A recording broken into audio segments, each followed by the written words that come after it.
So who's here today? Hello, people. Back there. DJ's here. Thank you, DJ. This is his domain. Oh, I'm live. Hello, everybody. Good morning. Are there messages there? Is that messages? Please.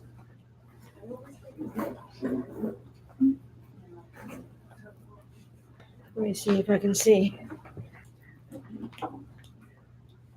Can't tell. Are the messages there? Says welcome to the chat. What are these things down the right there? Let's see. Disconnected, successfully connected, They're not disconnected. messages from people. Nope. Okay. All right. Good morning, everyone. Okay. Am I going to get introduced or I can just carry on? Everyone knows me. We all know each other, don't we? We all know each other? Okay. Do I know you? No, I'm Stephanie.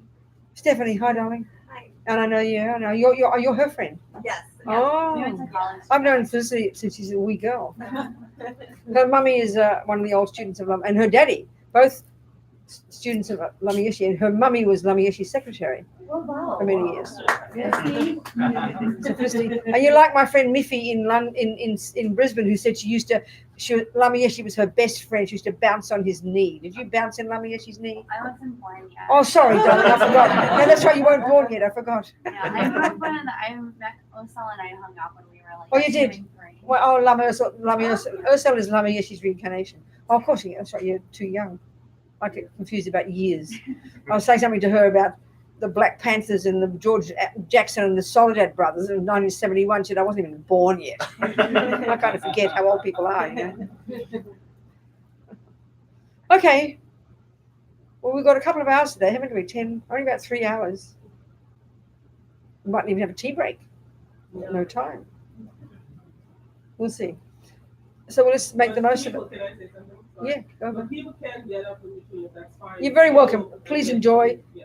We're having a relaxing time together. You want to go and have a cup of tea? You're very welcome. Don't wait for me to give you permission. So let's make the most of our hours together today. And we're going to listen. We're going to discuss a few more of Buddha's views about reality, about happiness, about suffering, as tools. The key thing is here it is tools. You don't have to use the tools, but it is tools. It's advice, you know. Oh, we don't think of spirit. Yeah, so it's advice. So if there's any advice that you hear that you think is useful, like I say, you can be a 1% Buddhist. It's cool. Hello. Yeah. No, I didn't get all the way around. Yeah, we knew. And now I see you. Okay, welcome. Thank you very much. Okay. So I'm going to sing a little prayer. It's expressing this idea, and we're going to listen to these ideas. The first 2 lines of the prayer are for those of us who are Buddhists, who rely upon the Buddha, reminding us of that. And then the second 2 lines can be this kind of altruistic kind of reason, motivation, purpose for our being together for this couple of hours. To listen to a few things so we can develop our marvelous potential, which is how we talked yesterday, and so we can be of benefit to others. We'll live in this crazy world together. So thinking we're going to listen like that. I'm going to sing this prayer in Tibetan. Sangye charang soke chognam la jang chu baru dagni kyab suchi dagi chunyen gipe sonam ki drola penche sangye drupa shok sangye charang soke chognam la jang chu baru dagni kyab suchi dagi chunyen gipe sonam ki drola penche sangye drupa shok Sangye charang soke chognam la jangchu baru dagni kyab suchi dagi chonyen gipe sonam ki drola penche sangye drupa sho. So just to reiterate what we talked yesterday, for the sake of us who were here, and then anyway, that's kind of a tradition. The Buddhists, when they do give teachings, you say the whole thing once and you say it 2 more times, kind of briefer and briefer, which is actually a useful way to learn, isn't it? You need to hear it more than once. So basically we talked yesterday, the essence really of the Buddhist approach to life is about the mind, actually. The heart of being a Buddhist is to learn to become very intimately familiar with your own mind, thoughts and feelings and emotions, your unconscious, your subconscious. That's very much the deal for the Buddha. And as we discussed yesterday, the Buddha's view of the mind is quite distinct. We all use the word mind, but the Buddha's view is, it's a word that's used, that he doesn't use a word like soul, for example. But he would say all our inner being, all our thoughts and feelings, emotions, unconscious, subconscious, instinct, intuition, this entire spectrum of our inner being, that's our mind, that's our consciousness. And the Buddhist approach to the mind is very simple, really. It's kind of, is that what goes on in our mind, and the Tibetans point here, because Buddha doesn't talk about a brain, it talks about our actual cognitive process itself, all the thoughts and feelings and emotions. And based upon this amazing technique that the Indians before the Buddha, this amazing, this extraordinary culture that was existing already in India, based upon this technique that's known in the world vaguely as mindfulness meditation, which is actually this amazing psychological skill that enables a person to learn to harness and subdue. I mean, it's very disciplined, long-term technique to harness and discipline all the seeming craziness in this mind of ours, which we know from the second we wake up in the morning until the second we go to sleep is just running uncontrollably, which we kind of think is normal. But the Buddha's view about the mind is we can learn to really harness this and become intimately familiar with it. Because what we listen to every day, what we hear is just the tip of the iceberg. So the Buddha's view of the mind is quite distinct. It's not so much discussing the brain and looking with microscopes and looking at behavior and looking at how we've been treated by others, which is why we think we are what we are. The Buddhist approach is very direct in learning to become familiar with the actual thoughts and feelings and emotions themselves and to unpack and unravel them for the simple reason, from the Buddhist perspective, that we can change these. We're not set in stone. I mean, we know these days, they talk about neuroplasticity, which indeed is the brain. But they're finding even just putting the wires on the brains of meditators, they've found that just by thinking about compassion, nothing cosmic, thinking about, contemplating and thinking about compassion can reconfigure the physical brain, which is, as one scientist said, kind of like the greatest finding of the 20th century. Essentially that we can change our mind. Well, I'm happy we're catching up with the Buddha. He's been telling us for 2,500 years we can change our mind, So it's kind of glad we're kind of proving it in the modern world. But the essence of being a Buddhist, the essence of the Buddhist approach is learning about this mind of ours, which on the face of it is not evident to us. When we think of something spiritual, we don't tend to think of mind. We say, oh, that's psychology, and spiritual is all about a spirit or a soul. But the Buddhist doesn't use that term. He's got this other view of the mind that would incorporate what you think of as your spirit and your soul, if you like. But the Buddhist expertise really is knowing your mind in a very intimate way. And why? Not because of some cosmic reason. Because the Buddhist approach is what goes on in our mind is the main source of our happiness and suffering. It's not a complicated concept. It's a shocking concept. Because like we talked yesterday, we tend to think it's the exact opposite, that everything out there is a source of my happiness and suffering. The nice weather is what is the reason I'm happy, and the mean and the ugly weather is the reason I'm suffering. Buddha wouldn't disagree that the outside world plays a role. It's evident. But he's saying the main player in our lives is our mind. We don't think this, but that's the Buddhist approach. So learning to become familiar with your mind, and that's where this concentration technique comes in, this mindfulness meditation, this amazing technique invented by these amazing Indians more than 3,000 years ago, which enables us to subdue and harness the crazy energy in order to go to these more subtle levels of our own mind. Now, saying those words even is weird because we don't think like that in modern psychology, subtler levels of your mind. We don't talk like that. That's the Buddha's expertise. So the reason you have this focus and this concentration, nothing cosmic, is because you then got more ability to be aware of what on earth is going on in here. So we can unpack and unravel it and learn to be in control of it and learn to reconfigure, as we discussed yesterday. That's really the essence of being a Buddhist. Buddhists do all sorts of other things that look like what we call religious, saying mantras and different visualization, meditation practices that looks like religion. I just sang a prayer. That sounds like religion, isn't it? But these are all like these supportive techniques to enable us to become familiar with our minds so that we can lessen the neuroses, the unhappy states of mind, the jealousy, the depression, the anxiety, the low self-esteem, the arrogance, the fears, that stuff that we're intimately familiar with, which I think in our modern psychology we figure is normal, meaning that you'd be abnormal if you didn't have it. Whereas the Buddha's view, which is kind of radical, is that we don't need this stuff. It's not at the core of our being. And the long-term result of Buddhist practice is you get rid of all that stuff, which is kind of a shocking concept in a way if we think in ordinary psychological terms. I think we tend to have our psychology, our neuroscience, and our own view, our instinctive feelings would tell us that a normal person has some anger, some jealousy, some anxiety, some depression, some love, some compassion, some intelligence, hopefully a reasonable balance. Even better to have more of the good stuff than the rubbish. That we kind of feel. But to think that you can rid the mind utterly, no, that sounds too weird for us. It's interesting, but the Buddha's view is that that's what's possible. So we've got to really think that through. I mean, we can't conceive of not having any fears, any anger, any jealousy, any anxiety. We'd even think that you'd be abnormal if you were like that, actually, which shows our assumptions that it's normal stuff. And it is. It is normal. We've all got it. But the Buddha's own experience, from his own experiential findings, not from any revelations from on high, from his own hard inner work, has found that it's possible to rid the mind of all this stuff. Sounds pretty abstract to us, but that's the long-term goal of being a Buddhist, to get rid of all the rubbish and to grow all the goodness. And that's what's described. Like I said, the etymology of the word Buddha, it tells us that. Or the word, certainly in Sanskrit, the Tibetan equivalent, Sangye, Buddha. Sang implies the utter eradication of all the nonsense. And Gye implies the development to perfection of all the love, compassion, intelligence, all the good stuff. I mean, speaking very simply, this is the stuff of Buddhist psychology. In the literature, there's very specific descriptions of these states of mind. So like we talked yesterday, we recognize this, but we don't use this way of dividing in modern psychology, The Buddha would divide the contents of our mind, and we can clearly see we've got thousands of states of mind. We can divide them into the neurotic, ridiculous, I-based, fear-based ones, is the way the Buddha would talk. Attachment, anger, jealousy, depression, anxiety, low self-esteem, paranoia, all these words we've made up, all these things.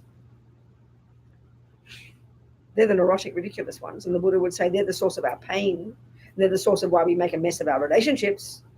And then we've got the good stuff, which are the source of our happiness and the source of our capacity to be of benefit to others. I mean, these are very simple words, and I think we can see it quite quickly. It's just that we don't talk this way in modern psychology. This is the stuff of Buddhist psychology. So we need to become familiar with it. Because we can see we have anxiety and jealousy and compassion and love. We can see this. But the part of the problem, why this job is so difficult, like we talked yesterday, is because they all come together and we don't notice them until they're full-blown emotions.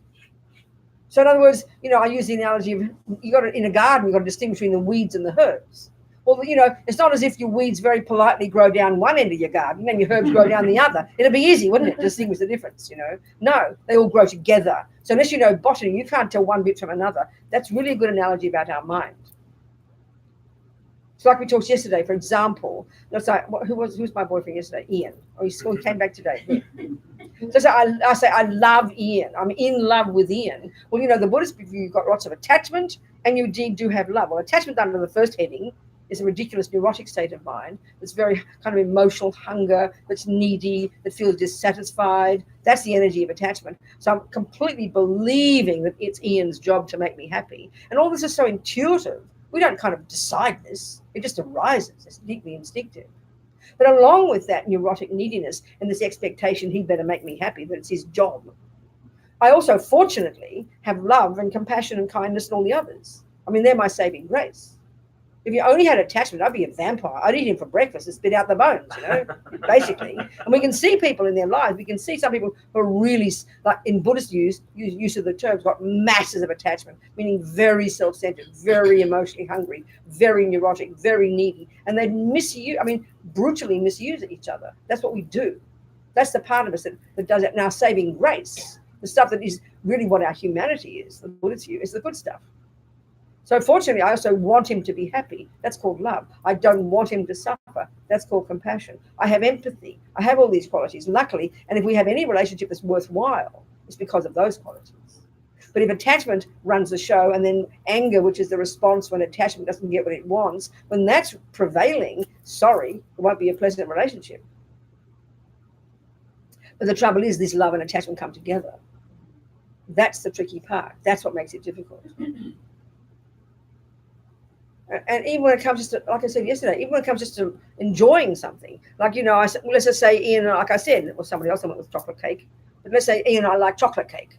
I think it was Justin went with chocolate cake. Never mind, it's Ian today. So let's say we like chocolate cake. This sounds like normal behavior. Oh, they like chocolate cake. How nice. We're going to go have some chocolate cake. We look all excited, you know. We go to the cafe. And what happens? Carrot cake comes instead. So this is the point. I would never know I had strong neurotic attachment to chocolate cake until I don't get it. Do you understand my point? So maybe Ian goes, oh, well, I can handle carrot cake. He doesn't get upset. But if I'm attached to chocolate cake, this neurotic state of mind, I wouldn't have known it until I don't get what I want. Then panic attack happens and anger. How dare you? I said I want chocolate cake. I don't like carrot cake. So it's only when attachment doesn't get what it wants that you even notice it's called attachment. In other words, I can say I love Ian, and I do. I want him to be happy. That's love. But I don't notice it's polluted by my own neurotic neediness. And as long as Ian does what I want every day, I won't notice it's neurotic neediness because he's satisfying me. And then I certainly won't notice the difference between attachment and love. But when he stops doing what my attachment wants, guess what happens to the love? Guess what happens to me wanting to be happy? It turns off like a tap. So I'm prepared to love him as long as he does what my attachment wants, you know. So if we look at, so yesterday, like I said, we just had this analogy. There's a nice analogy in Buddhism that a bird needs two wings, wisdom and compassion.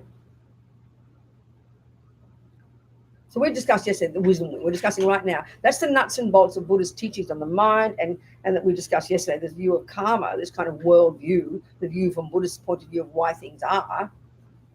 That's the nuts and bolts of being a Buddhist, and that's the stuff you apply to yourself first, to put yourself together. So the consequence of living an ethical life, controlling your body and speech, learning to become familiar with your own mind through meditation, through day-to-day practice, the consequences of that are very simple.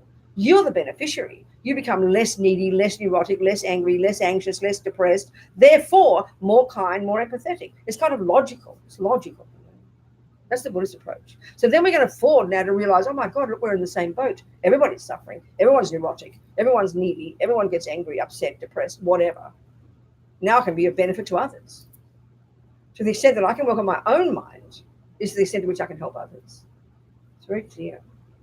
So there's these different, all kinds of contemplative kind of, and what we call analytical meditations that we do, using thinking to think things through very logically, to come to kind of conclusions or to break down ego's misconceptions. So in the compassion wing, one of the first meditations we do, we call it equanimity. So what it is this. You know, even as I'm talking, you can think it through. You imagine in front of you, when you do it as a serious meditation, you know, but you can do it right now as I'm talking. You can visualize an object of our attachment, which is a friend, to the left in front of you. Right in front, eyeball to eyeball, the object of our aversion, our anger, which is a person who doesn't do what we want, a person who's harmed us. We wouldn't use the word enemy maybe, but it's a good term for object of aversion, object of anger.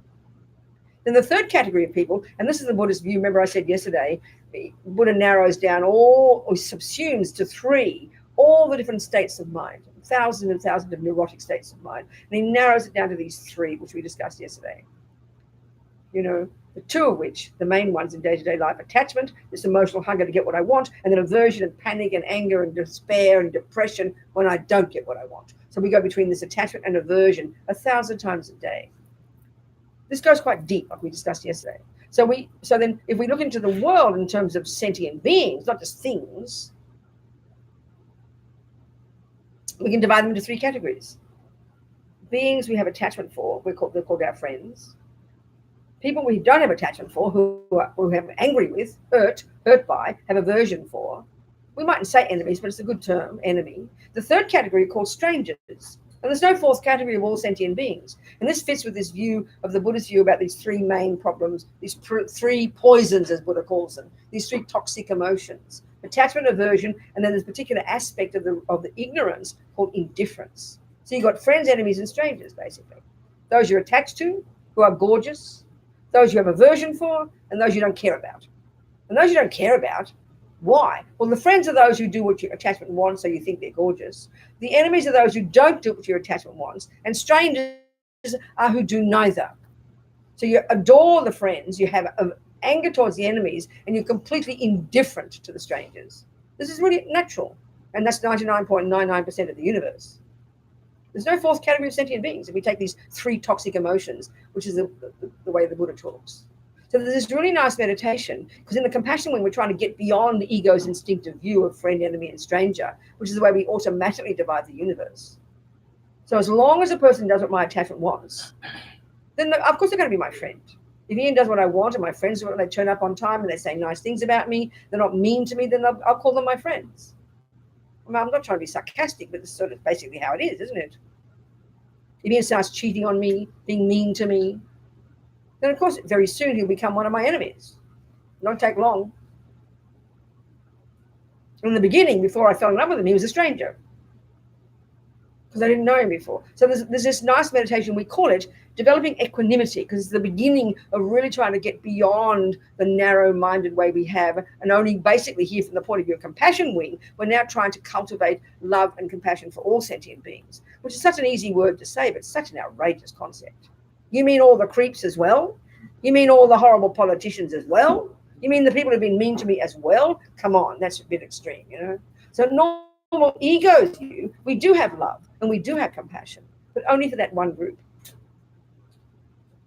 But here the Buddha's deal is on the compassion wing, which is more radical. We're trying to go beyond ego's narrow confines, which is self-centered. But you've got to be ready for this. I mean, one Lama says, beginning even the compassion wing, developing love and compassion for everybody, which sounds too outrageous. You've got to be a suitable vessel. If you're still caught up, like we talked yesterday, in this relationship where you're a victim, where Ian bullies me every day and he's brutal and he's unkind and I run back like a moth to a flame every day, I'm not ready to love and compassion for anybody. I can't even have love and compassion for myself. So working on the wisdom wing is like putting yourself together, getting some courage, knowing your own mind, developing your own marvelous potential. Then you're more brave and courageous and more expansive. Now I can afford to look at others. So equanimity then, what it means is, in this particular context, is once you've accomplished it through these series of meditations and practice throughout your daily life, day by day, what equanimity would be, this specific use of the word, would be this heartfelt recognition that friends, enemies, and strangers, from their point of view, this is the crucial point, from their point of view, are absolutely equal to each other from one point of view. They equally wish to be happy, and they equally don't want suffering. These are very easy words to say. So what we're trying to do here is get ourselves out of the equation. And this is the point. If we divide the whole world into friends, enemies, and strangers, and you analyze it, that's what we do.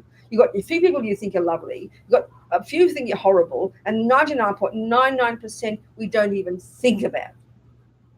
Isn't it true? It's how we all are. It's natural. We would never question these three divisions. But this fits very nicely into this Buddhist view about these three toxic emotions, the three that run the show.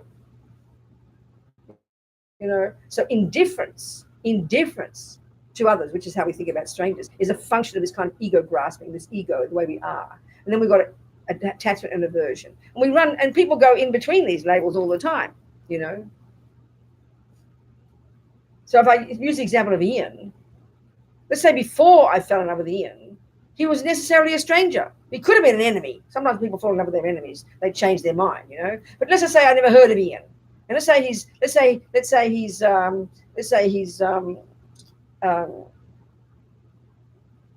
I forget who I'm talking now. I'm going to use examples. Let's say he's Scott's friend. And Scott tells me, before I've met this bloke, Scott tells me he's got this terrible migraine. My friend Ian gets these terrible migraines. And I've never heard of him. I'm trying to be friendly. Oh, does he, the poor guy? I'm so sorry. But then I'll pass the sugar, please, Scott, 1 minute later, because I don't know the guy. It's normal to not have enormous compassion, burst into tears when you hear of a stranger suffering. Do you understand my point? It's natural. It's very normal. Actually, I always remember this story. I looked at my iPad one day because I read all my newspapers on my iPad. And I looked at my New York Times, and on down on the right-hand side on the homepage, there was a heading that said, 350 people die in ferry accident in Tasmania. Now, I'm Australian. I'm American too. I've got a passport, but I'm also Australian because my earliest identification. So I go, oh no, because my people, right, Tasmanians. Then I looked to read the story, and I noticed the heading, the word said, not Tasmania, but Tanzania. And I went, oh, that's okay. Naturally, because Tanzanians for me are strangers. So of course I caught myself. So I thought I'd better have compassion here. So I read the story and tried to have compassion. I thought, where's Tanzania, you know? Because, I mean, they're strangers. You understand my point? Yeah. It's natural for all of us. You know, it's natural. So that's how we are naturally. So let's say pretend Ian's a stranger. He's Scott's friend. And he tells me about his headaches. I try to have some compassion, but it lasts like 5 seconds. Naturally. Now let's say I meet Ian and we fall in love and he moves me in, you know. Now he goes from stranger to friend. Overnight he moves into this friend category. And now look at how I feel about Ian and his headaches. I think about him day and night. Oh, Robina's so compassionate. She spends money on Ian. She looks after him. She's so kind. Well, this is the point here.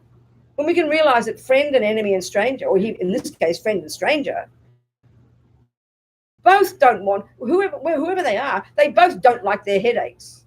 They both suffer equally. But I don't care about Ian when he's my stranger, but I care desperately when he's my friend. I mean, it should embarrass us. We kind of think, well, that's normal. That's natural. Don't think that way. It's based on self-centeredness.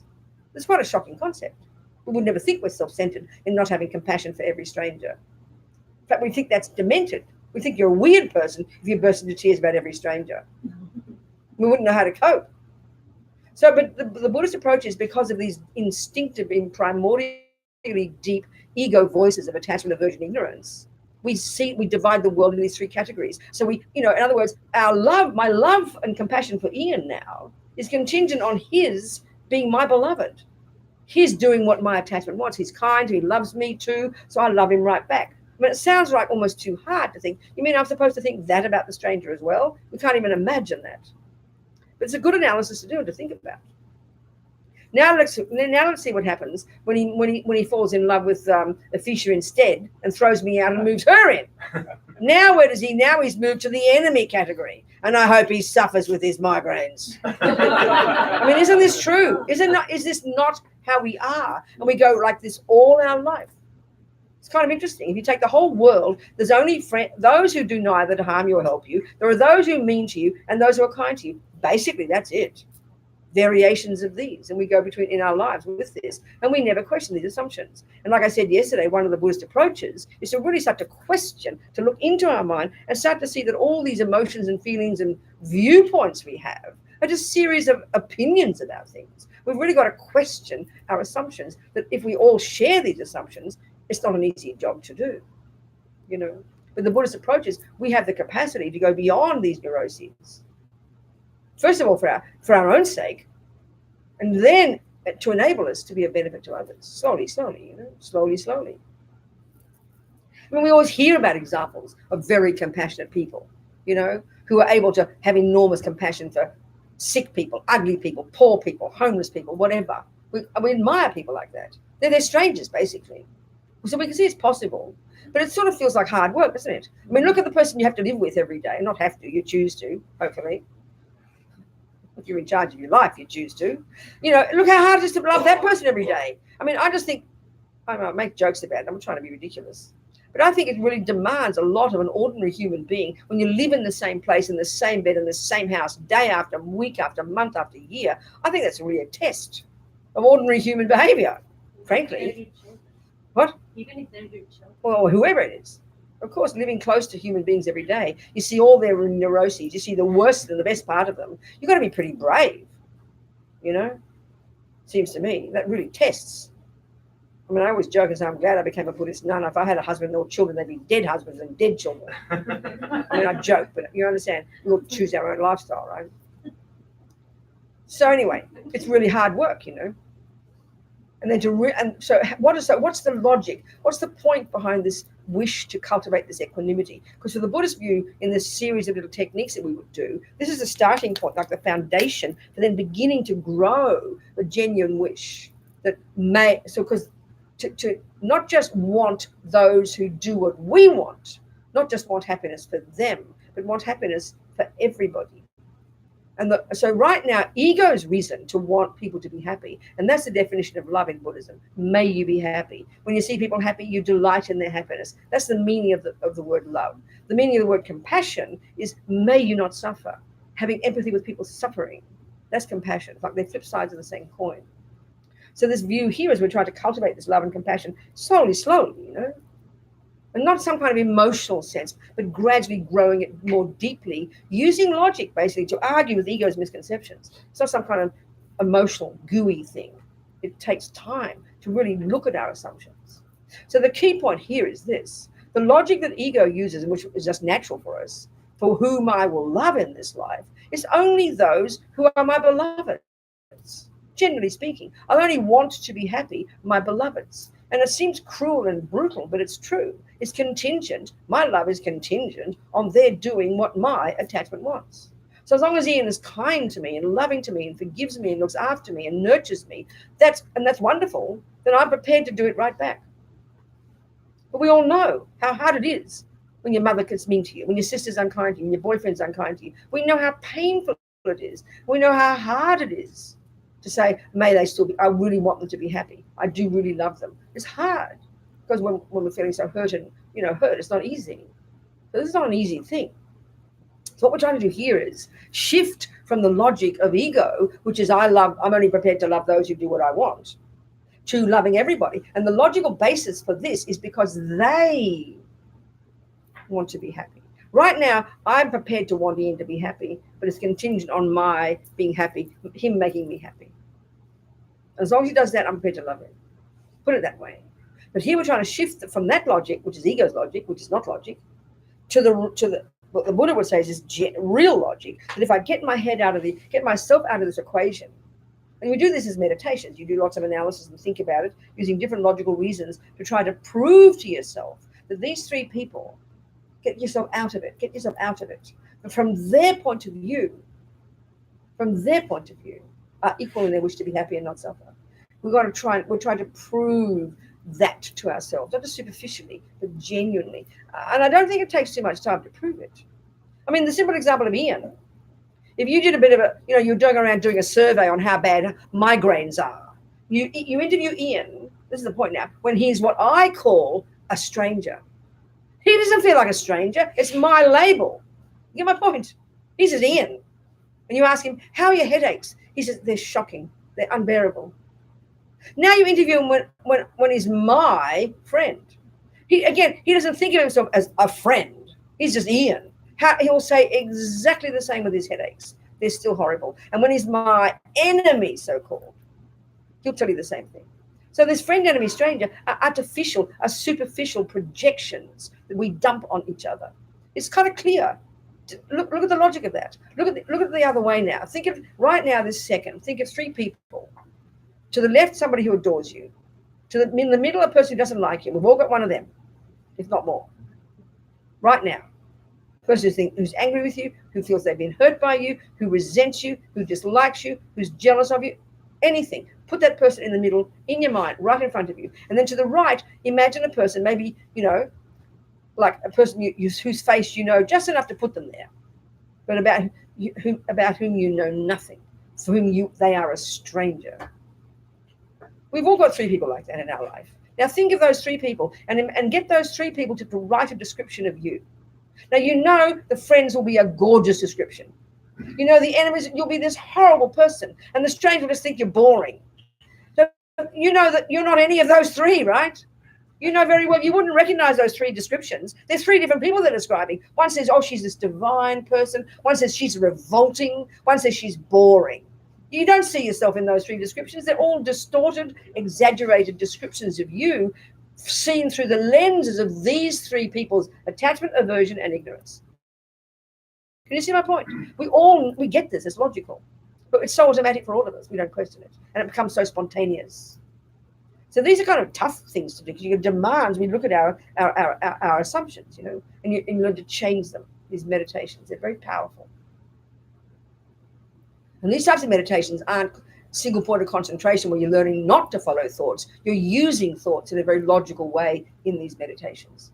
You're using logic to argue with ego's misconceptions, to deconstruct them, very necessary.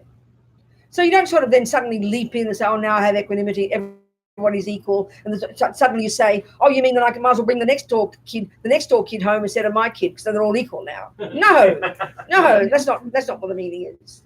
What it means is, let's say you've got your gorgeous grandchild and you can't stand the smelly kid next door, he picks his nose and is rude. But your grandchild enjoys the company of this kid next door. And you see the difference in your mind is huge. You see him as an annoying, ugly kid, and you see your divine grandchild as a saint. We all know that. So all you got to do, how you practice this equanimity day-to-day life, and you suddenly sort of see yourself getting annoyed with this wretched kid, Robina, give it a break. From their point of view, from that point of view of that little smelly kid, he feels exactly the same as my divine grandchild. From their point of view, they both wish to be happy. Now, the point about this is this.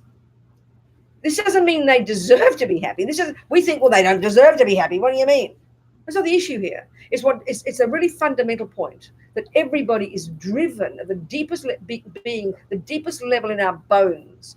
Every sentient being, including the monkeys and the ants and the dogs, are driven by the wish to be happy, are driven by the wish not to suffer. And what we're trying to do is recognize that fundamental drive so that we can begin to want that for them, beyond my own personal needs, beyond whether they make me happy or not. This is not easy. This is not easy, but it's kind of logical. And indeed, when you have this view, you in your own self will be more balanced, you know. Because when you've got masses of attachment to only certain people, even when you've got masses of attachment to certain people, it means you've got lots of aversion to others and indifference to most of them. So if you're in a group of people and you scan the group and you're seeing there's no beloveds there, you're just bored to tears by all these boring strangers. You wish they'd all go away. You're so bored, you can't even see their humanity if you've got lots of attachment. If I'm in love with Ian and I'm waiting and I'm expecting him at a party, think about this.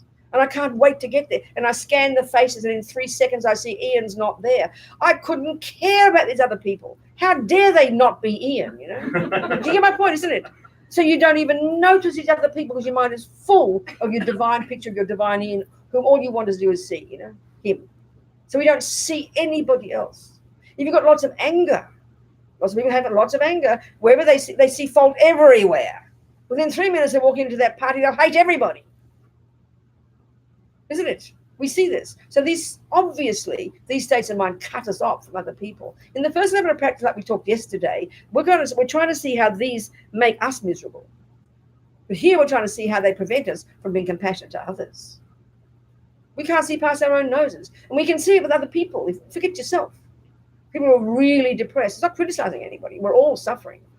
Really depressed or really angry or really attached. You're not a happy person. But second, you've got no empathy for anybody else. You can't see anybody else. And this is the way Buddha's talking. That these neuroses in our mind, which we think are normal, they pervade our mind, and they're the lenses through which we see the world. You know? So you've got lots of attachment for chocolate cake. Every time you see non-chocolate cake, you're really upset. Isn't it? It's logical. If I'm totally obsessed with Ian, everybody else looks horrible. Because all I'm expecting is Ian, you know. But if you've got more equanimity, even though Ian's my beloved and he lives at home and I'm happy, but when you've got less grasping and neurosis and more equanimity, when you're with other people, you'll also see kind people. You'll see friends. You know, I remember the Dalai Lama, whenever he meets people all say this. Remember in our magazine a couple of times we did features on the Dalai Lama, and I'd interviewed people who'd interviewed him, who'd been around him, like the media, different things. Everybody who's met him says that when you're with him, you feel like you're his best friend. He makes you feel like you're his best friend. That's not a common thing. I mean, if you're with some people, we know they're not even seeing you. They're looking, you can see their eyes looking daggers at you. You might be the wrong race. You might be the wrong shape. You might be old.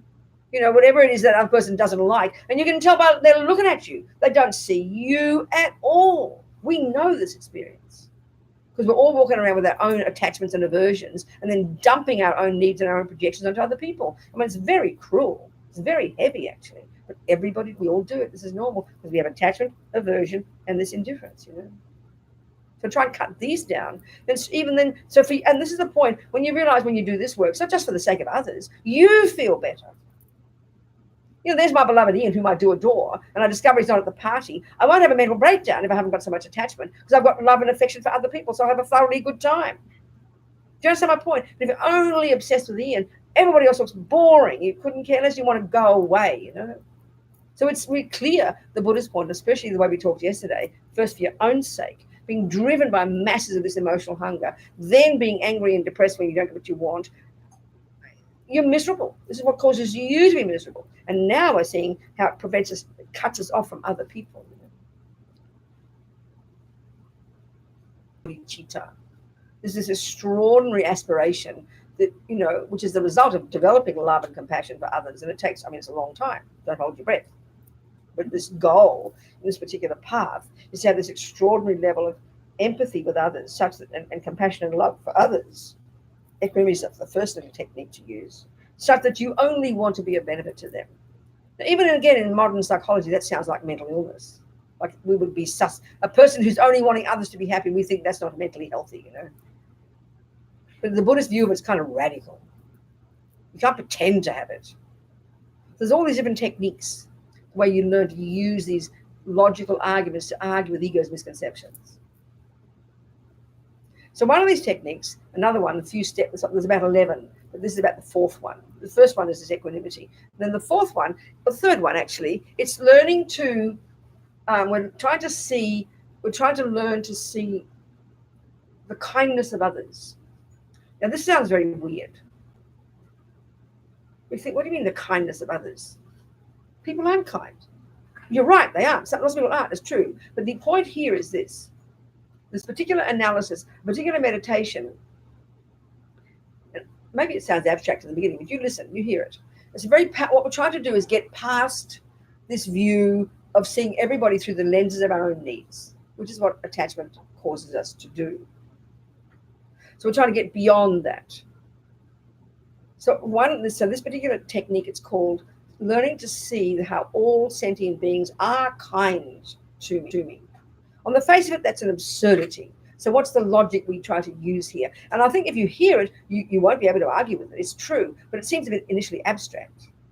So the logic goes like this, that if you think about from the time you're born, from the time you're conceived, every single thing up to now that's facilitated your life, think about it. It's the handiwork.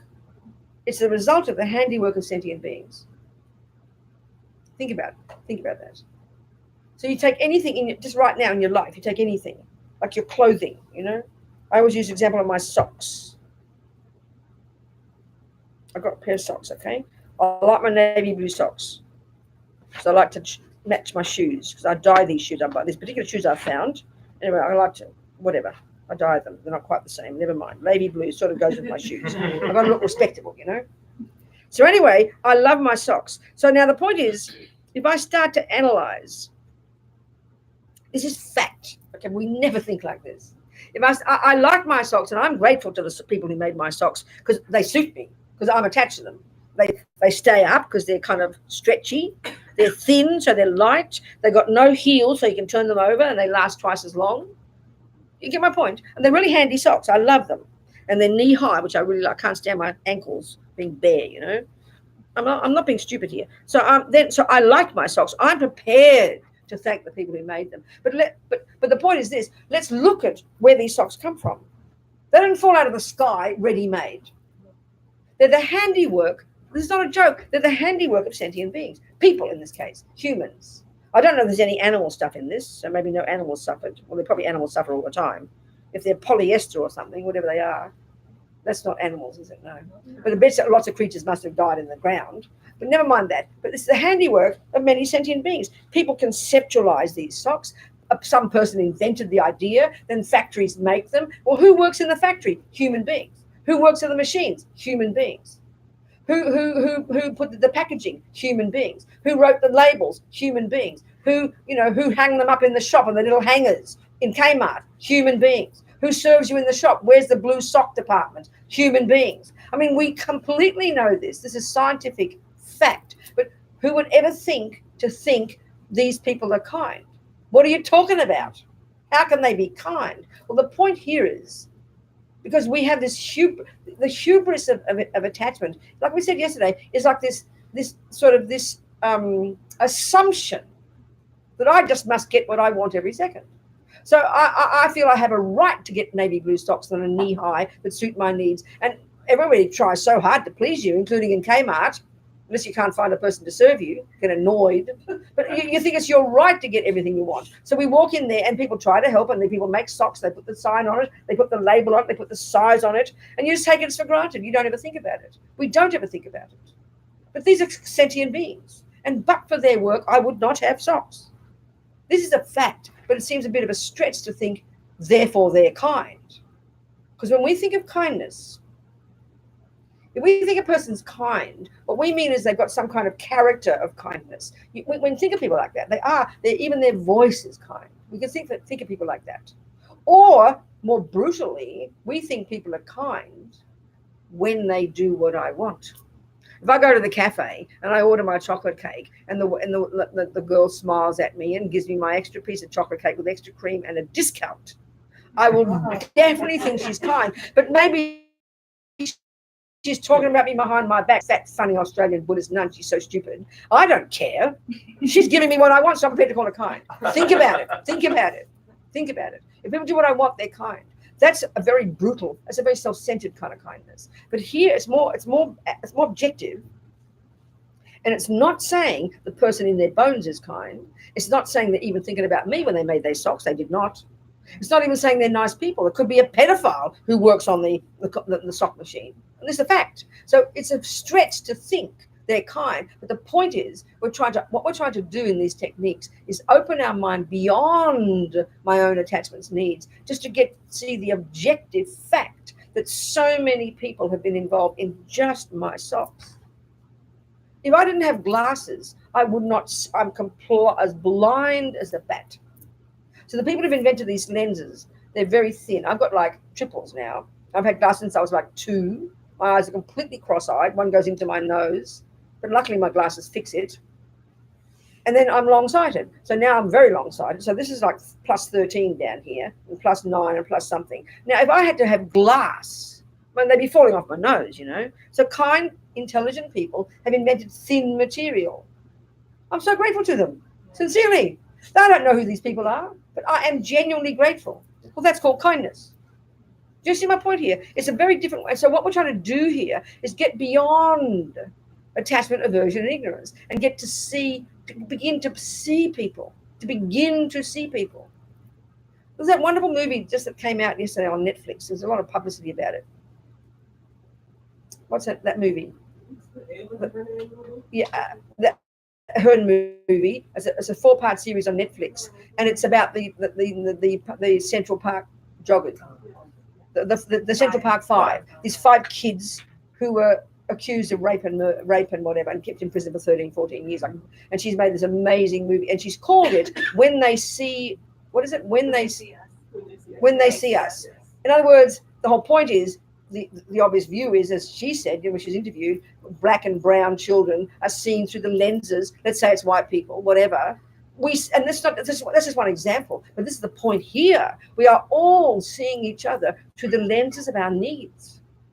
It's a more fundamental way of putting it. It can include sexism, racism, fundamentalism. It can any ism. It can include any problem we have. If you've got lots of anger, just in general, you'll see everybody who's horrible, who's not doing what you want. Black, white, or pink, we don't care because they're not doing what I want. So this is the point the Buddha's making. Having attachment, aversion, and ignorance, these fundamental neurotic states of mind, which we think are normal states of mind, which we think you'd be abnormal if you didn't have, but this is the point why we should think about it, that we see the entire universe through these lenses. And that's what makes us neurotic, self-centered, harm to others, whether it's racist or whatever you like. We don't see each other. We see what suits us. We see, and this is the Buddha's point, across the board to the subtlest level, we're seeing our own projections. That's a really good saying in the West. Buddha would have liked that. So we know it's true. You see some people who are angry. I remember seeing really angry people. Remember one poor mother with her poor child at a subway somewhere, and she was standing on the side, and she was just screaming the whole time. Whatever happened, she was screaming. It's like she was really suffering. It's just called anger, So everything would have looked horrible to her. We can see that. It's so obvious. It's so obvious. It's so clear. She wouldn't see anybody. You only see what you see through your lenses. But that's kind of shocking. And Buddha would mean this to the subtlest degree. For example, if we have behavior, right? We have, like we talked, yesterday, we have body and speech. And when we think about it, Buddhist view, they're like the servants of our mind. Whatever we do with our body and speech is obviously just expressing the wishes of our mind. So you see a person punching, you can deduce there's anger there, unless you're in Kung Fu, you know. You see my point? It's obvious. The fist is doing what the mind wants. It's called anger. If a person takes something not belong to them, that's coming from the mind, which is called stealing. So it's obvious the body and the speech are like the servants. And that's what we call behavior. So we can see our behavior in the world. We can see how people harm each other. It's sort of an obvious indication there's lots of anger there, lots of hurt, lots of jealousy, lots of resentment, whatever it might be. The Buddhist point is that's the stuff that's making us suffer, and that's the stuff that causes us to harm others. So the Buddhist view is we can learn to change all that. But we've got to become familiar with this stuff and own it as ours. Not just look for some reason that this happened to me, therefore it's not my fault, which is how we think. This is much more direct, you know. So as we listen, so the point is in the very beginning stages of practice, this is why Buddha says junior school, entry level, grade 1. Don't worry about looking at your mind yet, that's too advanced. Control your body and speech. Control the servants of your crazy mind. Don't jump on the wrong partner. Don't eat every piece of cake you feel like. It's not being punitive. It's being intelligent. But we are the beneficiary of good ethics. Whereas we tend to think of good ethics as doing what someone else says. The Buddha's view is good ethics is just common sense. You're the beneficiary. If you learn to less kill, less lie, less steal, less harm, guess who's the beneficiary? You become more stable. You become more content. You become less neurotic. We often don't think of that part of it. This is hugely important. You're the beneficiary of good ethics. Then, incidentally, others also get the benefit. As Ramana Zopa says, when you learn to not kill, not lie, not steal, and not harm, you're the direct beneficiary. And in the Buddhist practices, this is the view of abiding by the laws of karma. The benefit is you. You do it because you're sick of suffering. But he says, of course, the rats and roaches will have a party because you leave them in peace. Now we get to the compassion wing. Now this is where we now think of the sake of others. That's necessarily more advanced. So the first stages of practice: control your own body and speech. Stop killing, lying, stealing. Know your own mind well. Be your own therapist. You're the beneficiary of this. Don't underestimate that. This is massive. Then you can go to see my God, we're in the same boat. Look at this. We're all driven by attachment, aversion, ignorance. We're all crazy. We're all suffering. And you're going to have genuine compassion for others. But if you're just coming from the point of view of your own attachment, your own version, I'm sorry. Compassion is for one person, maybe. Very limited, you know. Are we communicating here? I figure I'm talking fast as usual because I figure we've only got 2 hours left. But any questions what I'm discussing so far? Any old question? I'm happy to have discussion. Yes. About having compassion for everyone, all sentient beings. Yes. Okay. It can be there, but I feel like wouldn't it be exhausting? No, that's the point, isn't it? It's a really good point. It is. So, but now let's look at what's your name again? Bella. Bella. So let's look at the logical reason from the Buddhist perspective. If I've got attachment to get what I want, and then aversion when I don't, which is normal life, that's why we get exhausted. That's why we get exhausted. So if you've got less if you're progressing and you're really progressing on your spiritual path and you've got less attachment and less aversion, there's more space to have compassion because compassion doesn't exhaust us. That's what's interesting. I think in our culture, we would not think like this. So when we think of ourselves at the moment, maybe we're nice people and we see suffering in the world and we have compassion. We do have, but it does overwhelm us. It does overwhelm us, but that's not because of compassion. That's because of attachment and aversion that's deeply inside us. Because when we see the suffering out there, the compassion part of us has empathy, but the attachment part of us doesn't can't stand it. So that we don't think that way. But the moment, the more attachment we have to get the nice things, think about it. Because this is not how we think in modern psychology. So try and hear the point I'm making. There's this distinct difference in the Buddhist perspective about the mind. Of the mind between the neurotic states of mind and the valid virtuous states of mind. You get my point? And they're all working together. So, okay, example. Let's say you've got an alcoholic brother. Let's just say. So the compassion part of you has empathy, can see his suffering. There's no question. And the compassion part of you really wants him to be happy and really wants to help him. You accept that, don't you? But we all know some people, the way we'd say it in our culture, they stick their noses in where they don't belong. They interfere. They bully him into going to AA. They talk about him behind his back and they get all upset with him and angry. But they stick their nose in where it doesn't belong. And do you understand my point? That's it because of attachment. So your attachment part of you, if there's strong attachment there, that means you only, you see, attachment is this junky part of us that only wants the nice things. That means the attachment part of you can't stand your wretched alcoholic brother. He's interfering with your life. He's making you unhappy. You get my point? So we don't see the difference though. So the attachment pollutes your compassion and makes you, your compassion is there. Whereas if you had less attachment and you're more courageous in the face of bad things happening, you'd be more stable, you'd be more wise, you'd realize anyway he doesn't need advice, he's not going to listen to you. You'd love him for who he is, you'd have compassion for who he is, but it wouldn't drag you down. Compassion doesn't drag you down. It's attachment and aversion and our neuroses that drag us down. Can you hear my point? So if they're polluting your compassion and polluting your love, that's why the typical story of mummies who run around trying to boss their children and own them completely and manipulate and possess, that's because of attachment, not love. Mummies will also, oh, it's for your own sake, and we know it's their own rubbish. You get my point? That's the way. So delusions drag down your virtues. It's a very specific way of seeing it. That's why we have to distinguish. Do you understand? Thank you. Go on. What do you do if that obnoxious alcoholic brother is beating his wife and children? Then I'm not okay. This is it. Let me finish my point. This is not saying not to interfere. Absolutely not. So this point here is what I'm getting at. The particular point. If I've got so much emotional neediness to make it all lovely because I can't cope with the pain, then I'm going to stick my nose in even if he doesn't want advice. But if he's also harming others, then I will stick my nose in regardless, and no matter, and I would make sure he doesn't. I mean, if I can stop that, I will definitely stop it. So you intervene when you know you can be of benefit. But if it's just to stop him being alcoholic, he mightn't want to go to AA. He might keep going off the wagon. There's no benefit in bashing head against a brick wall. But he starts to harm other people. If you can do something, always interfere if you can do something to be of benefit, but out of wisdom and kindness. But sometimes we see we can't. Even among, I mean, I always think of, let's say two people fighting on the street, and the first thing you want to do is stop them from fighting. They'll tell you to back off and mind your own business. They'll carry on fighting. So sometimes when there's a close connection between two people, even maybe the wife will get mad at you. Mind your own business. I love my husband. Oh, all right, I meant well. So do you understand my point? Yes. So you always have the wish to help.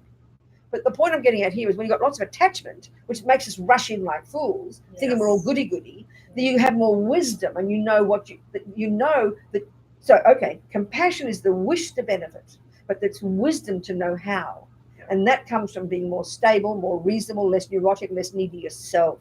Then you know what you can do. Even if you're going to cause trouble, you won't mind because you know it'll be a benefit. You've got to be brave to do that. Do you see what I'm saying? Exactly. So you've got to be wise. That's the main thing. So intervene wherever you can, there's no question. But also, we can also say we can't guarantee it'll make a difference. They might go right back and beat each other up again, Yeah, I've just always wondered this contradiction. Some Buddhists go down this road of no thought, no judgment, everything's connected. No, that's nihilism. That's nihilism. You It's went up as a completely pot of plants nihilistic. in the corner, just sitting there doing No, nothing. there are some real bad misinterpretations, and that I think we just make it up. We hear the words because we don't hear the nuance of the meaning. Because in Buddhist view, it's quite specific. So we've got to know this. It's really this nihilistic. It's so nihilistic. It's awful. Yeah, I don't see the point. No, exactly. It's terrible. It's not a life philosophy. It's not a horrible philosophy. It's not even it's not even a Buddhist philosophy, but we misunderstand it. Or some people do.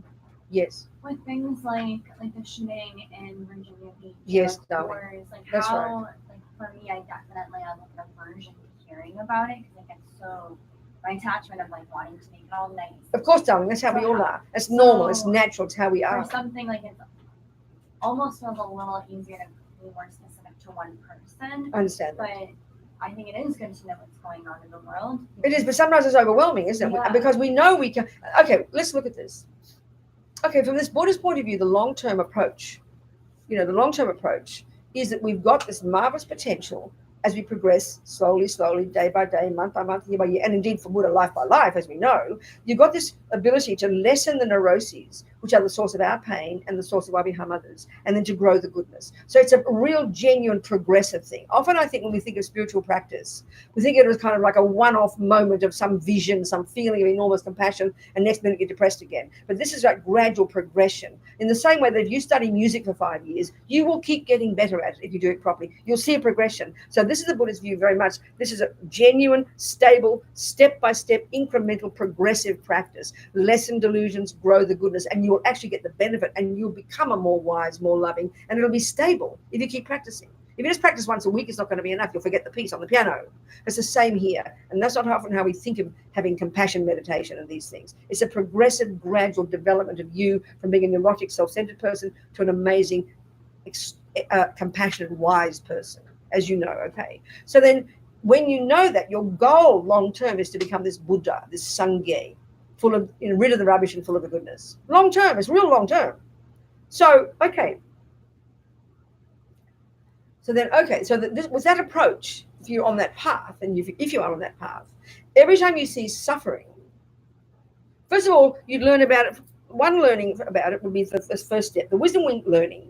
If you're mainly on the wisdom wing, dealing with your own rubbish, you can't, if you're dealing with your own rubbish, if you're an alcoholic and trying to give up alcoholism, you can't run around having compassion for everybody else yet. You're overwhelmed by your own suffering. You've got to fix yourself first. This is the wisdom wing. So that at that level, every time you see suffering, forget compassion. You go, my God, look at the result of that. Look at the suffering of anger. Look at the suffering of this. And then you use it as a learning to help you develop yourself. Are you with me, Pete? Are you with me here? That's a really powerful way. Then as you progress more and more, and you're doing that, then you can get to the compassion level because your mind's more stable, you're more courageous, you're more stable, you've done a lot of work. Now you can go, oh my God, look at that suffering. What can I do? And then you say, what can I do to help? That's compassion. Mm-hmm. Now, 99% of the time, what can you do to help? Nothing. You can't. What can you do? You could go to the hospital and try and put band-aids on the sick people. You can try and go and give counselling to the children of the mother who just died. But you can't do that. No one's going to welcome you. Excuse me, I want to be compassionate to somebody. Back off, please, Felicity. So what can you do? Nothing. You think of Syria, you think of every country on the planet. And part of the problem is now everybody's suffering is naked to the entire world. Everything is open now. It's overwhelming. So you can't do anything about it. That's why we get depressed. Because if we could change it, we would, wouldn't we? If you can fix if that little ant is suffering and you can make it better, you feel good, right? If your little alcoholic brother is suffering and you can stop him from being alcoholic, we feel good. We feel we succeeded. But we can't see the result of our compassion. So it overwhelms us because we've got attachment, remember? So what do you do with it? You have this aspiration. This is the long-term goal. I can't do anything now, but this is a learning for me, a wake-up call to keep working, to keep practicing this long-term goal. So I can get more wisdom, more compassion, and keep helping who I can right in front of me. All I can do is do what I can to help the ant, to help the mouse, to help your mother, to help the next door neighbor. And as you progress, and as you know from all the teachings, you become a Buddha, you're capable of benefiting anybody. You got to go one step at a time. Mm-hmm. You with me? But that's what gives courage. Whereas if you just go, oh my God, all these suffering people, and you go, I can do nothing about it. Of course you'll despair. Or you'll get angry and go around, killing people. Or becoming a political activist, and then you got to go around, shooting up the world. Do you understand? So all you can do is have the long-term view. There's no choice, Felicity. I like the analogy.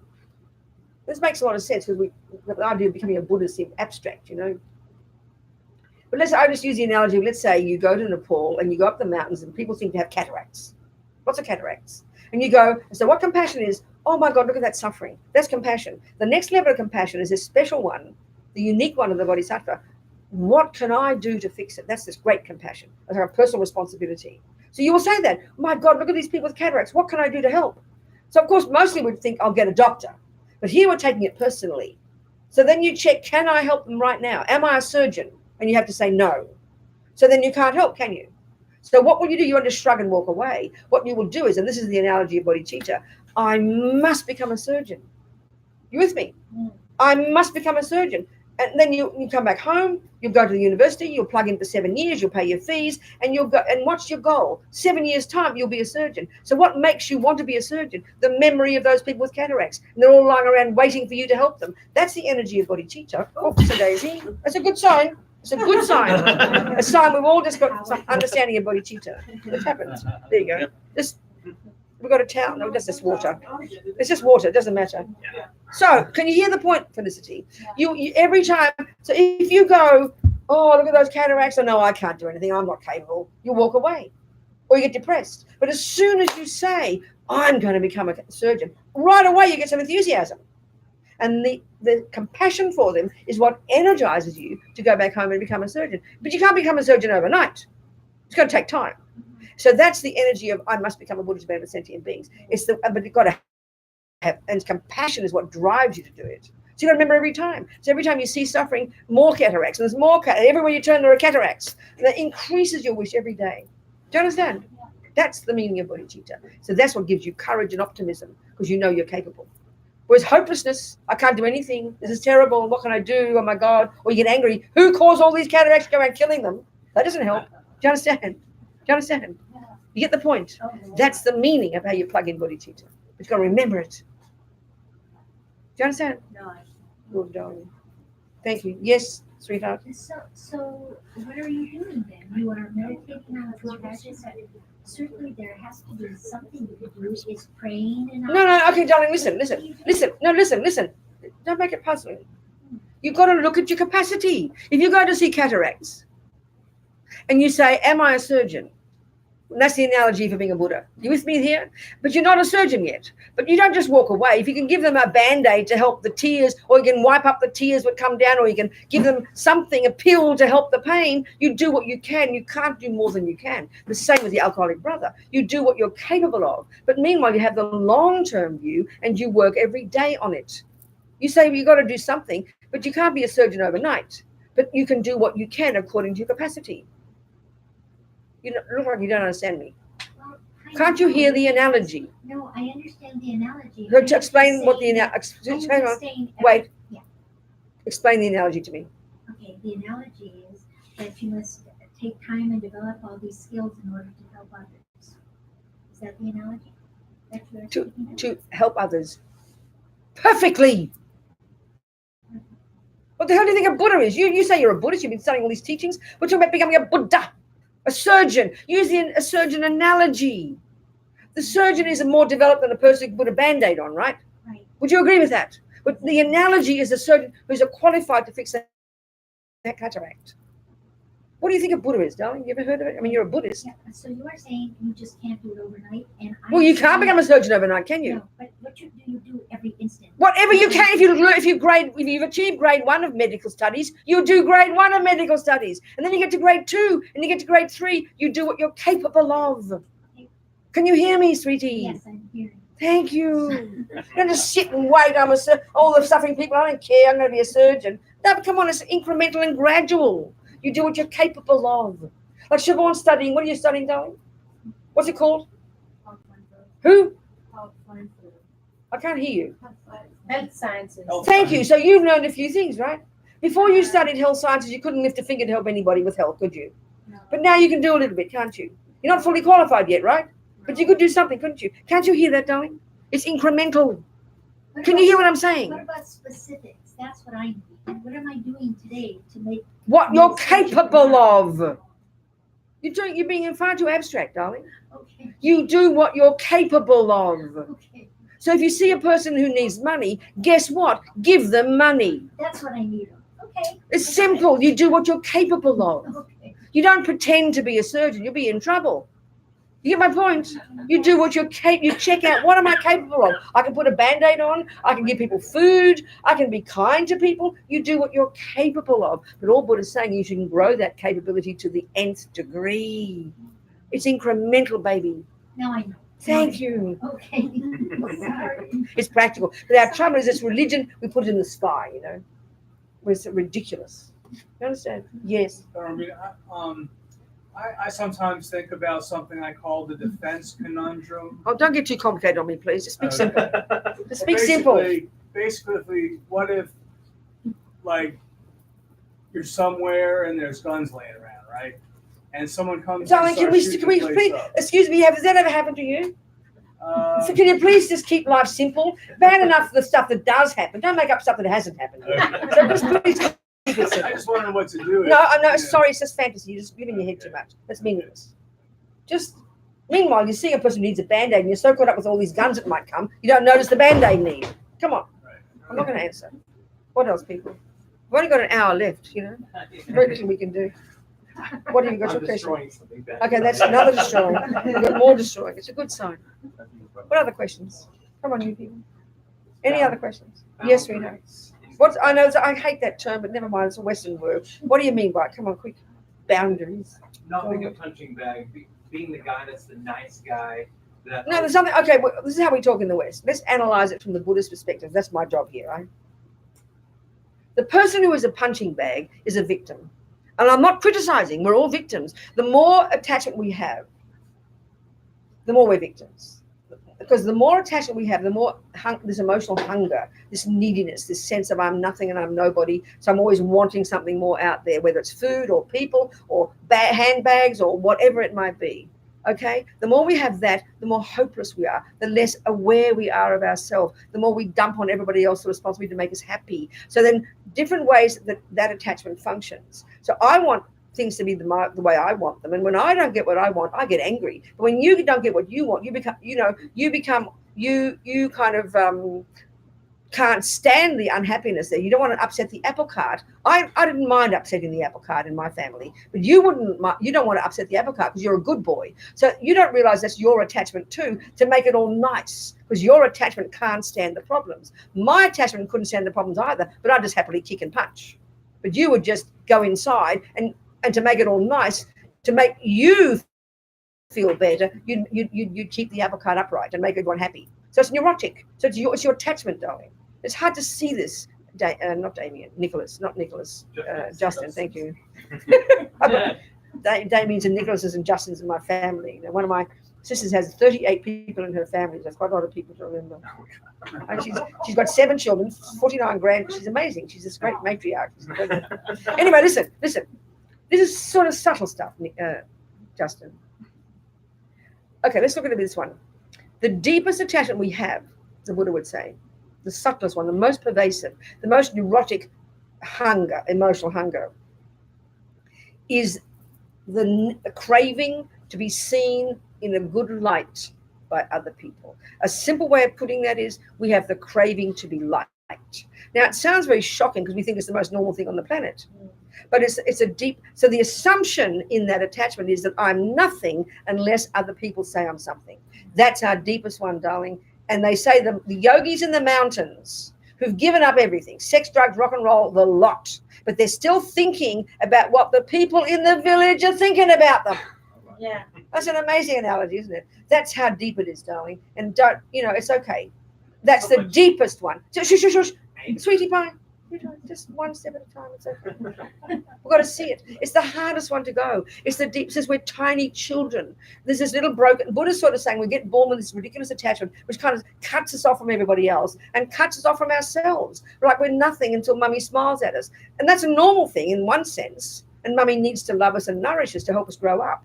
But when we've got masses of attachment, we're bottomless pits of dissatisfaction. No matter how much people tell us they love them, they love us, and we have that, we don't believe it. This is the irony of this attachment. It's almost like we love to hate ourselves. We love to think we're nothing. And 97 people will say you're a nice person, but you know yourself, and every one of us, when we see ourselves, when we imagine ourselves, we think ugly, mean, we remember our bad qualities. That's the irony of ego. And we're sort of our own worst enemies, my mother used to say to me. It's so true, darling. So we either dump it on our physicality, I'm too fat, I'm too ugly, my chin's too big or whatever, or we've got something, I'm not intelligent enough. We love to point out our bad qualities. It's so ironic, but that's what attachment functions as. It's a dissatisfaction.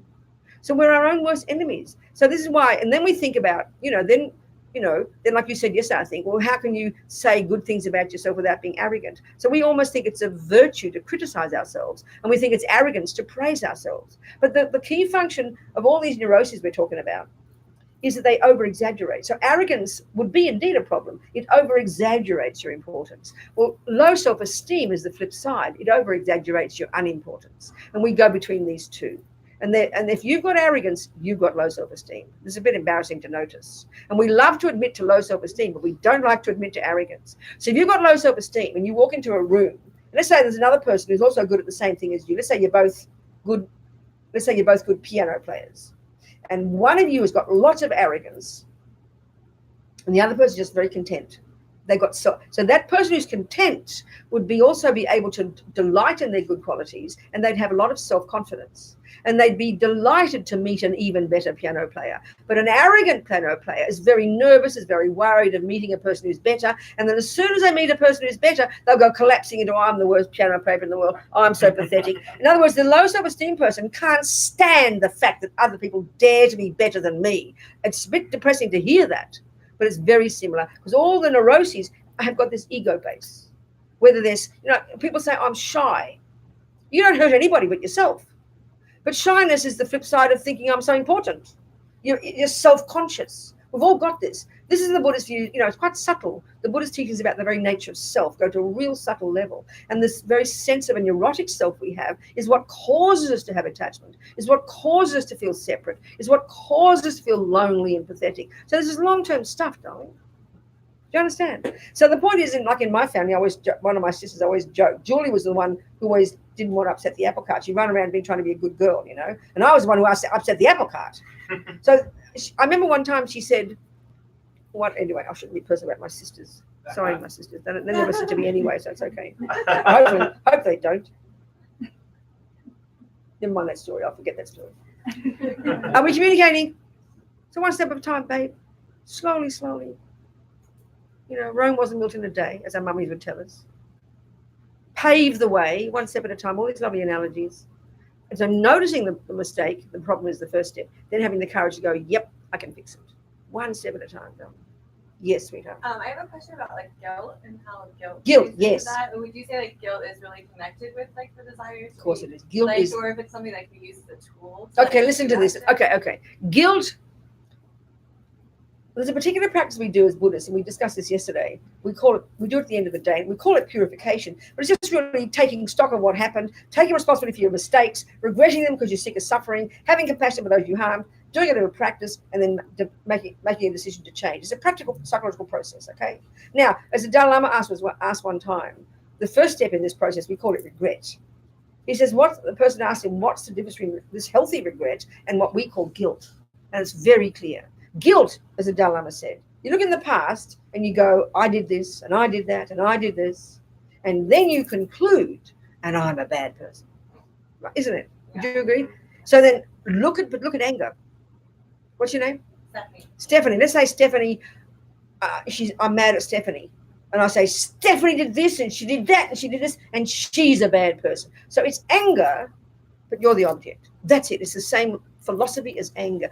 So the key thing that Buddha's saying psychologically, all these neurotic states of mind, is their key function is they over-exaggerate a certain aspect of the object. So guilt over-exaggerates my badness. Anger over-exaggerates, in my case, your badness. Jealousy over-exaggerates whatever. And every one of these attachment over-exaggerates the deliciousness of something. And it's very, very subtle. So that's it. But whereas the virtuous states of mind are more steady, are more reasonable. So then, as His Holiness says, okay, what's this healthy regret?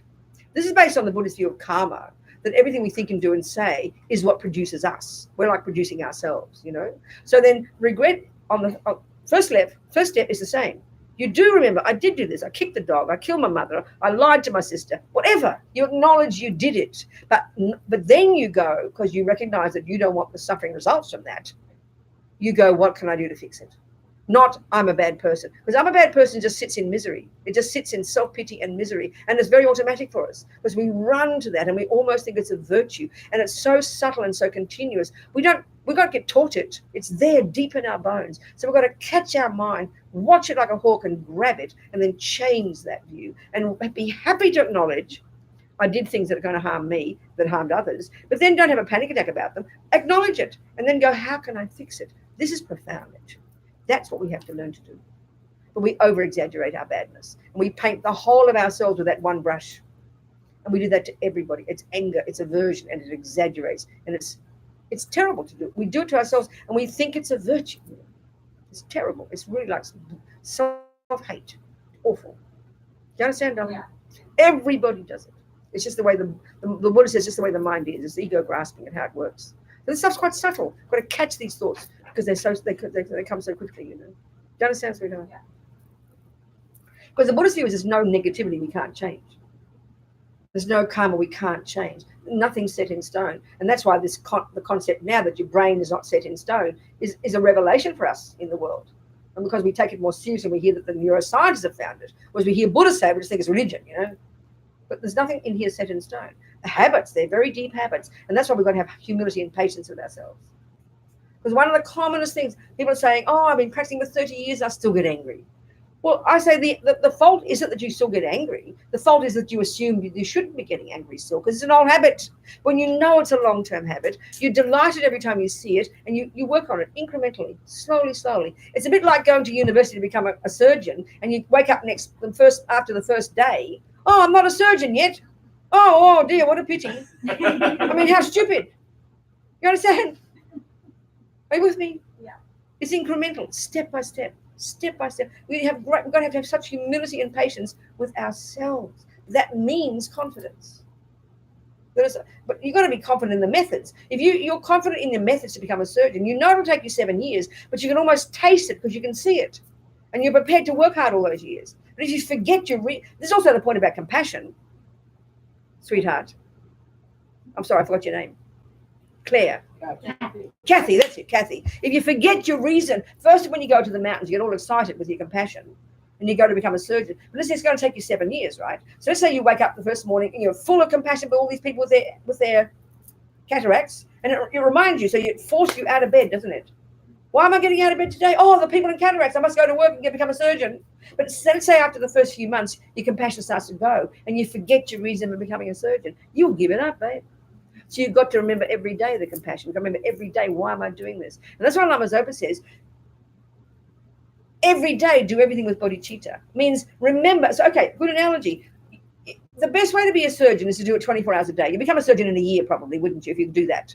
You really had enthusiasm. You could do it in 20 7 days a week. But we're normal people. We need sleep and boyfriends and food and parties and breaks, So you have to remember, if you are focused on being a surgeon, this is a really good analogy for bodhicitta. You wake up in the morning, you go, I'm going to have some breakfast. Why am I eating breakfast? So I can be healthy, so I can go to school, so I can become a surgeon, so I can help the cataracts. You remember that. So everything you do, go to the toilet, have a boyfriend, go to sleep. Why am I doing it? So I can be ready, so I can go to surgeon, become a surgeon to help people. That's the way to think about it. We've got to remember it every day, otherwise you lose your plot. Speaking in ordinary terms, people all want to become a doctor because they want to help people. But by the 3rd year, they realize how many salaries they're going to get. And before you know it, you become greedy because you forgot your main motivation. So you've got to remember it every day. You understand, darling? And then meanwhile, do what you can. Do you understand? You don't, let's say a car accident comes and you check, oh, I'm not a surgeon yet. Sorry, can't help. How absurd. That's an insanity, isn't it? You do what you can. You get my point, darling? Thank you. What else, people? Yes. What's your name? Dale. Dale. Go My on. wife, Lori. Who? Lori. Laurie. As we say in Australia, Laurie. Laurie. Yes. Oh, we say Laurie. Okay, Laurie. Thank you, Laurie. Go Buddhist on. philosophy on this level makes a lot of sense, and I've tried to go further back to the original sutras, which seems to be this mountain of material It is, and it's really culturally different, historically different. and extremely subtle and hard. You think you're drowning in confusion when you read it, don't you?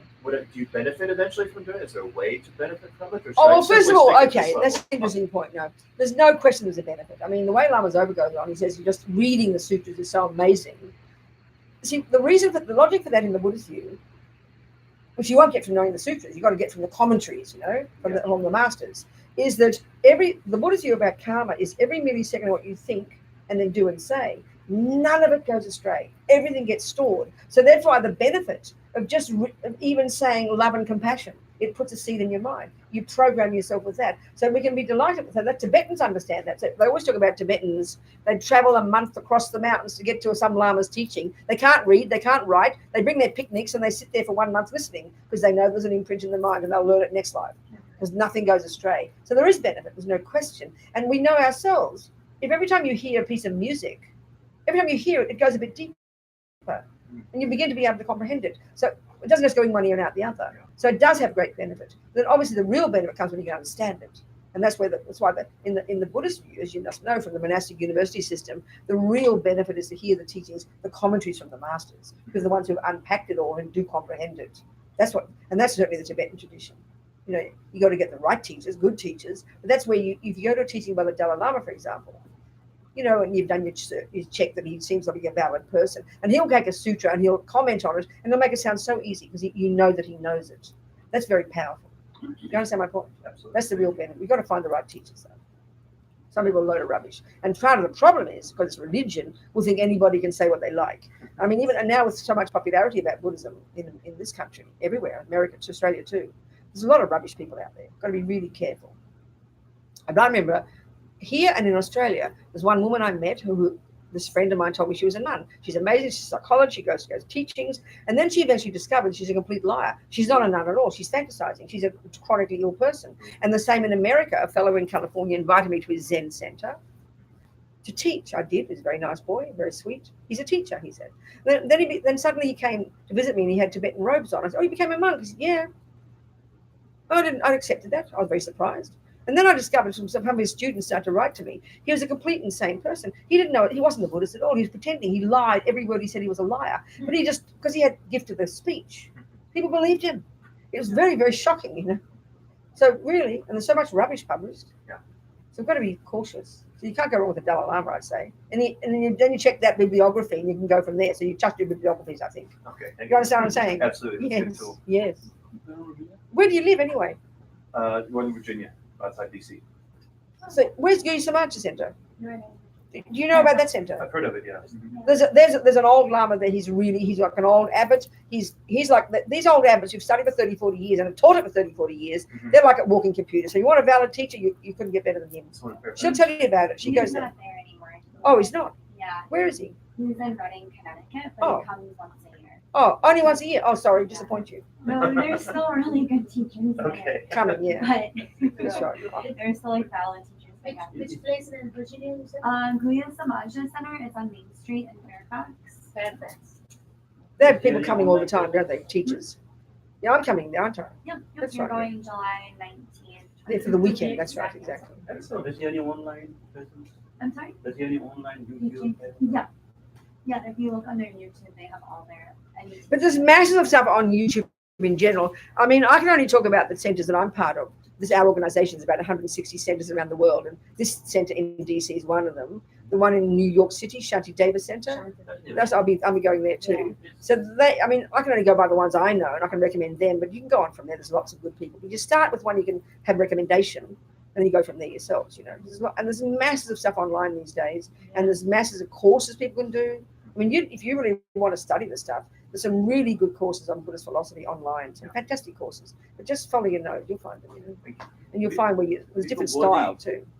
Bhikkhu Bodhi has got some very good. Who? Bhikkhu Bodhi. Oh, okay, yes, right, exactly. That's right. Yeah.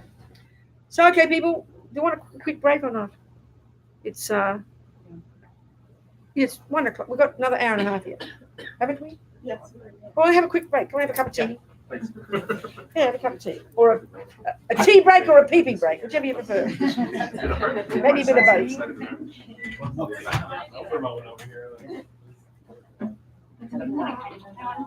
Hello, John. Yes, happy to see you. Good. You doing well? Who? I live in DC. Oh, you do? Oh, Yeah. good. So I came out, yeah. Oh, wonderful. And my brother is doing really well also. Tell me about it. Whole family is so happy. He's Wow. living in Seattle. Yes. His job. He's doing construction. And What's your brother's name again? Nico Pescas. He was in Oh, tell me, so of course he's doing well. Oh, tell me about him, Yes, darling. yes, Tell me yes. about him. He really helped me.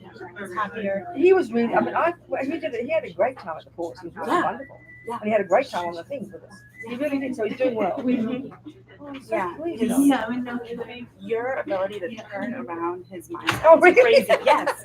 He'll be so upset on the phone with me, and then we'll be like, well, but Robina said I have to not be so angry, and it's all about attachment. So he kind of got it. I might have been the catalyst, but he's the one who's doing it. Think about it. So But he must he have had a good needed connection. like a I know. snap. I understand. And you gave it to him. And also you can see that I liked him. You can see I was caring, not just being his parent. You know? Yeah. Like people think about their parents. So how are you doing? Well, you live in DC. What are you doing in DC? Public health. Global health. Oh, okay. And you got a job doing it. Yes, I have a job. I'm Who working for the employs you? Deloitte. The order, like it's like Oh, consulting a firm big, that yeah, works right, for okay, the- that's all right. Yeah. And it's a good job.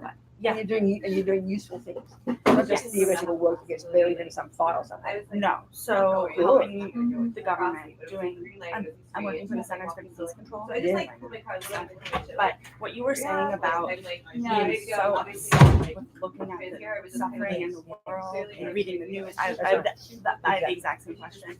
Yes. And I've never been able to figure out read and be so upset by Exactly, like, yes. suffering and not just like No, does this help what I'm saying? Yes. Yes. You've got to have courage to do it. You've got to have the optimism. That's why I find Martin Luther King so profound. He said, it's good to see the problems, it's good to see the suffering, but then you say, what can I do to help? And you can't make it all overnight. You've got to have some courage to do whatever you can. And my sense is, you think about it. You say you're studying to be a surgeon, but you're not a surgeon yet, and suddenly there's a bomb somewhere, and all these people with limbs missing. You can't put the limbs back together, but because you've got some skill, you can do something. If you have no skill, you just panic, and that's why we panic. If you have any skills to help, as soon as you use those skills, you feel like more confident.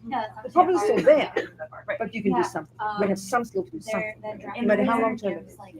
And the reason that we're suffering is our attachment with the idea that the world should be a certain Well, no, even more fundamental, yes, but even more fundamental, more personal, the most fundamental level is attachment is this junkie in us that wants everything to be the way that I think. I mean, some people want it to be ugly and have lots of guns everywhere. It doesn't have to be noble. When we can mix it with that, we might have good views and have compassion, but that's when, if you've got lots of attachment, you want it to be the way you think it should be. It might even be the right way, but when you're attached to it, you poison it. You see my point? No, I don't think I said it right. It's a very fun, a very deep-driven, primordial craving, attachment in everyone. We can only cope with the nice things, and the nice things for each one of us is depending on our views. I think even if I think I'm objectively right, and you like, might people shouldn't kill. That's the point now. You might have attachment because you want guns. And the attachment's the same as if you want people to have no guns. So maybe it's more morally right to have no guns, but attachment is attachment. It's better to be attached to having no guns than having guns. But what makes the mess is the attachment. So when I was a political activist, I was very noble. I did want the world to be a better place. But the attachment being the way I wanted is what freaked everything out. That's what destroys everything. Can you see my point? So with less attachment to what you want, you don't give up wanting it. It's more valid wanting, it's more reasonable, it's more wise, it's more appropriate. And then you won't If you're only attached, you'll give up. I've never embraced it. You see my point? Yeah. So you've got to distinguish, and we don't do that in modern psychology. Between attachment So pulled into all that sort of wanting philosophy. is wanting to be a better place is called compassion.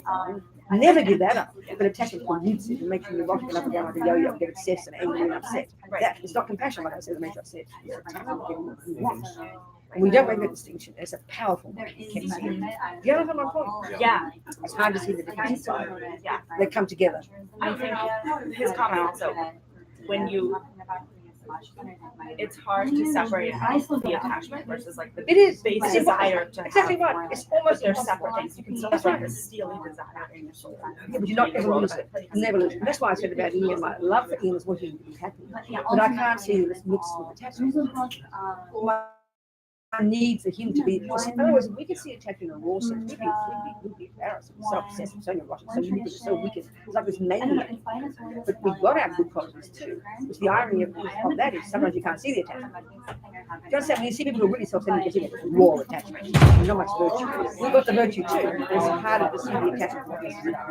So that's what we're going to see and work on it like this. And as you get less attached, you get more courageous, more brave. You don't give up so easily. And no matter how bad things get, you don't lose yourself.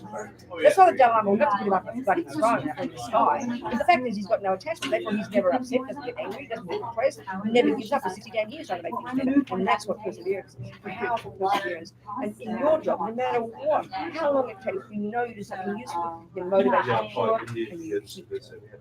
That's 7 days a week. That's what How's your my mum? grandmother makes. I got a net letter They from your mum. appreciate She it. emailed your mum. She's Don't forget your name. Sophia. Oh, that's right, Sophia. Of course, Sophia. She's struggling with attachment. Yeah, Her But that's- ideas that that's all right. things have to be a certain way, but she's doing better now that Nico's doing better. I'm sorry. She was really, really I struggling. know. No, I mean, for me, I just, for whatever reason, I saw some lots of good qualities. I'm sure everyone does too, but I'm not his mum. It's easy for me to see it. But somehow something shifted there. So that means he's got something. And he had a good time with his dad too, didn't he? He had a good time together. I think we've all always seen the good qualities in him. I think they get so worried by depression and anxiety and worries and thinking that he should be treated a certain way or the world should be a certain way. I know, that's right. And that's where you can see in our own anxieties. That's blinds us from seeing in another person. And especially if you're a sister or a mother. Yeah. You know, I mean, often I say, Okay, he's got basic ethics, hasn't he? He's got good ethics. Yeah. See, if you've got, that's the thing, often mums come to teachers and she said, what do I do about my daughter? She's throwing chairs at me. And the first thing I say is, tell me her good problems. She doesn't lie, she doesn't steal, she's got compassion, she loves animals. I'll say she's fine. But if she says she's psychotic, she lies, she jumps on the board, she sees, I'll say she's got problems. And you've got ethics. You maybe have a volatile mind. You've got a fundamental sense of right and wrong. Then you know, and I can see that. And he has skills now. Yes. They give him more confidence. What job's he got? In construction. Okay, whatever it is, I don't care. It's great because he's feeling powerful. Good. Good. He's strong, capable. And he gets a good salary. No, he's working for my parents' friend. So Okay. So he's doing a good job. He turns up every day, does the work. yeah, yeah. He does. Yeah. And then you He's get not on confidence. fire. Then Yeah. you get confidence. Yes. Yes. How old is he? 22. Okay. How old are you? Oh, so you've got your own and you've got a boyfriend or a girlfriend or something? Boyfriend. Nice boy. Nice boy. Go home. Yeah. Good. Yeah. Good. I live with 6 people. So Oh my it's a gosh. fun party house. Oh my all the God, time. amazing. Yeah. Good. I'm so glad to see you again. How long have I seen you? Years. Years. Yeah, but my dad sent me this packet. Oh, he did? Oh, Yeah, from Nepal. I don't know how much it no. The Oh, no. physical friend. Oh, he did? Yeah, Oh my God. yeah. So it cost you $100. You got to send him the PDF. Yeah, shut up. So I saw him in France, of course, recently. Yeah, he struggled. I know he's fine. But he's finally, after 135 years, doing it. Yeah. He's taking that one. Robert Burns. Decided to I know. yeah. Yeah. He's, I think it finished yesterday or something. The silent meditation part of it. No, Or I it's can't. finished. It's not his different. Wow. Maybe Maybe there was a break or something. Maybe it's a break. I don't know. He just sent me an email. He's like, I'm almost done. No, it's 2 more weeks. Really? 2 Well, more weeks. continue. I will continue hoping for the best. I thought you got it Wednesday. I was in for 2 weeks and I did that. Just had to go. He said it was so cool to sit with you, and Mama Ursula was there, That's right, exactly. You are. and I mean a bunch of it. Good, that's right. Okay. Go get some cup of tea. We can start again. Thank Good. you. Well, let's talk again now with our cups of tea, all right? Or whatever we've got. Voice makes life go. Hey? Voice makes life go more smoothly. Exactly, that's right. Robina, Yes. I have a question. Wait till everybody comes. Okay. Hang on.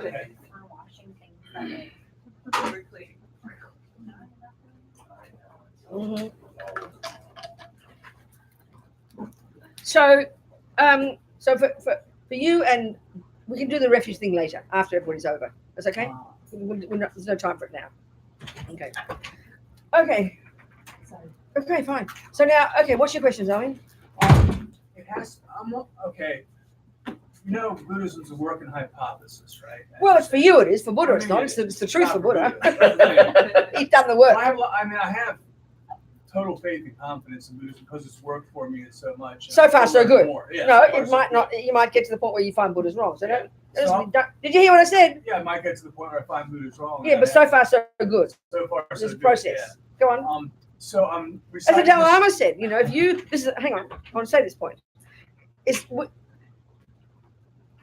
it is a working hypothesis, you 1 + 1 is 2 is a hypothesis until you prove it, isn't it? Right, right. And the same with this. So you've got to go, you can't just become a surgeon overnight. So it's 1 step at a time. So you've got to say, so far, so good. And as the Dalai Lama says, if you move along and you get to a certain point where you discover from your practice that Buddha's wrong, and that's a pretty intense point, then you must reject him. So you've got to be applying, not just sitting back and believing. I'm not saying you're saying that, but I'm saying this point. So go on. What's your question? My question, I've been reciting the Sangata Sutra, which a friend of mine sent me to recite. There you go. From FDMT, and I like it. And I have confidence in the Mahayana Sutras, you know, the Prajna Paramita. Okay, what's the question? Avatamsaka. My question is, when I'm reciting the Sangata Sutra, for example, and it says that Sharva Shura has visited 10 million bodhisattvas and asked these questions So and then, stuff. I'm like, the how does question? he do that? You know, but I figure there's some reason. Okay. No, okay. Yeah. Okay. When you are a Buddha, this is where it sounds like science fiction to us, but I'm telling you from the literature, this is the result. This is in all the literature, it's all the goal, and this is what Buddha says everyone's capable of. When you're a Buddha, when you've finally done this job, your consciousness, which is not physical, Right now, our conscious, which is also not physical, is stuck in this bag of bones. And we can't see past our own nose. We don't remember 99% of today, forget about a past life, forget about our childhood, because our mind is profoundly limited right now, according to the Buddha's view. But as we progress, as we expand our consciousness, we lessen delusions, as we grow our goodness, as we develop to perfection, which is what he says we can, you'll have three essential qualities when you're fully developed. Well, first of all, in general, your consciousness will pervade the universe. It can't not. How can something not physical be anything? How can it be confined by space or time or matter? It's only because of delusions that we're confined. So your mind will pervade wherever there is existence. It will be omniscient. It will be infinitely compassionate because there's no longer a sense of a separate self. And you have infinite capacity to benefit sentient beings. And now this is answering your question, including the capacity, and this is where it sounds like science fiction, to manifest your mind in trillions of forms, throughout trillions of universes, for trillions of eons, for the sake of trillions of sentient beings. That, as mad, as insane as that sounds, okay, that is what we think of God. And that's what I said yesterday, when I gave that talk at the Catholic University in Melbourne, and up to the minute I got there, I didn't know what I was going to talk about. I had to choose a topic, and I had 20 minutes. So I looked up the Merriam-Webster dictionary for the definition of God. 3 essential qualities: infinite wisdom, infinite compassion, infinite power. They are the same qualities the Buddha would say a Buddha has. But the difference is he doesn't posit that person as being a creator. And he says everybody has that potential. So you can argue there's a similarity, a lot of similarities. I think many humans over the centuries have come up with many similar findings. So the Buddha says everyone's mind has that potential naturally. As insane as that sounds to us today in our current philosophical materialist universe. Do you understand what I'm saying? Mm-hmm. So that's your working hypothesis, baby. That's a big one. Yeah, so what? Not a question of that. It sounds good. Excuse me. It sounds insane.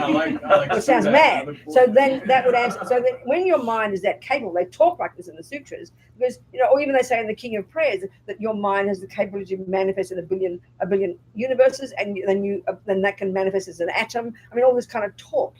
As one of the wonderful books by the Dalai Lama, after all these years and years of talking with all these scientists, which is fantastic, is the universe in a single atom. That's how they talk in the Bodhisattva teachings. It's kind of cosmic stuff, but the Buddhist view is it's reality. And you've got to prove it by experiencing it. So, way to go, baby. Do you understand? Yes. Thank you. That's very helpful. Thank you. Yeah. Other questions, people? Any old thing? Any old question of any kind? See, that's why I say going to be a 1% Buddhist. I've got some Buddhist friends in New York. Maybe they're there. Hi. They're a group, they're wonderful people. They do social work. They don't even mention the word karma and reincarnation. They think it's horrible. So everyone's different, Whereas I'm happy to talk about it. I don't mind. It's either true or it's not. I'm prepared to wait to find out. I'm not in a hurry. Do you understand? So anyway, any other questions? People, anything? What else can we talk about? Maybe I should talk about emptiness now. We haven't done that.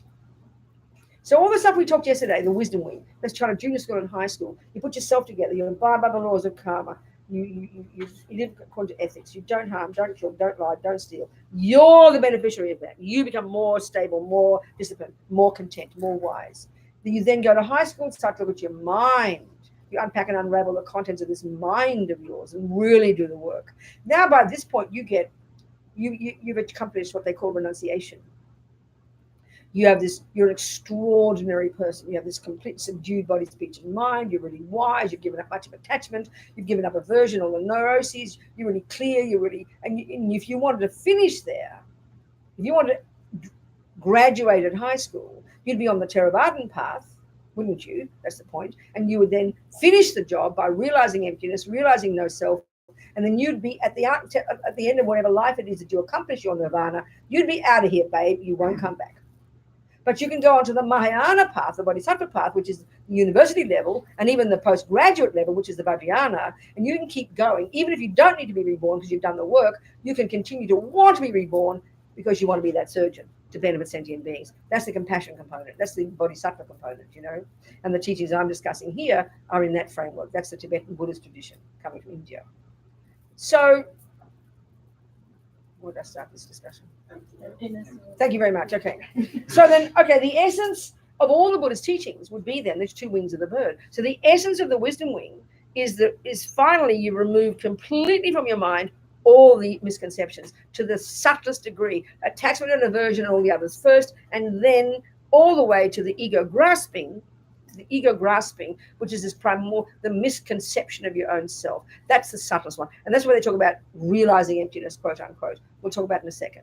But you add to that the compassion wing, which is the bodhisattva aspect. So the bodhisattva aspect is where you have this phenomenal levels of phenomenal empathy and compassion, working life after life to help others. You mix that with the emptiness, and that's what becomes the Buddha. So the essence of all the virtuous qualities come down to bodhicitta, and the essence of all the wisdom wing come down to emptiness. This teaching. So let's discuss it in practical, down-to-earth terms, because that's the one thing we really can mystify, really get confused about, really lose the plot. So already we've been implying it the whole time by talking about these neuroses and how they have the key function of causing us to project our own fantasies onto others. We can see we do this. If I'm really attached to chocolate cake, when I see that chocolate cake, we know it'll appear the most divine thing you've ever seen, like it's, like as if deliciousness is in the cake itself that you put in there along with the chocolate and the sugar and the flour. It looks from its own side, does it not? So delicious. It's vibrating deliciousness and it's begging you to eat it. Is it not? We know this. Ian appears that way to me when I'm in love with him. You understand my point? That's the way delusions, they trigger some nice feelings, but they are brutal liars. They totally, hysterically, completely exaggerate, attachment in this case, the deliciousness of the object. Now, with cake, forget Ian, after 4 pieces, now look at that same cake with a few pieces missing. It's not even cold yet. Now look at how it looks. It looks disgusting. It looks repulsive. If you had one more mouthful, you would vomit. This is proving the bigger point that nothing has an intrinsic nature, that everything comes from our mind. That's the real meaning of the emptiness business. I'll explain the word emptiness because that throws us. But the essential point that Buddha's making across the board is that with all these layers upon layers upon layers upon layers upon layers of these misconceptions, some of which have these massive emotional components that we live in, that we call normal, they are, as Lama Zopa puts it, these layers and layers of delusions, of neuroses, are decorating on top of what is there. Layers upon layers and upon layers of characteristics that just aren't there. That's a simple way of saying what Buddha's saying across the board about all these neurotic states of mind. So he's not being punitive or moralistic when he says we should get rid of anger and jealousy and depression. He's saying we should get rid of them because they're lousy, rotten liars. They're conceptual stories that are that we're so familiar with. They're spontaneous, and we're so familiar with them. They've got this emotional component as well. So we're driven by these, and they're liars leading us up garden paths, Buddha says. So we've got to lessen those, and that's even in high school, we're discussing that, lessening the attachment, the anger, the fears, the delusions, the rubbish. And now we're prepared to get to the root one and attack the root delusion that's known literally as ignorance. But it's got this very specific meaning. So let's discuss that. The biggest liar of all. So colloquially, it's known as ego grasping, which is a really nice phrase. And all the character of all the delusions, which are the voices of this ego grasping, they're based in fear. They're frantic, they're grasping in their character, they're frantically grasping, and they're fear-based, which is kind of fascinating.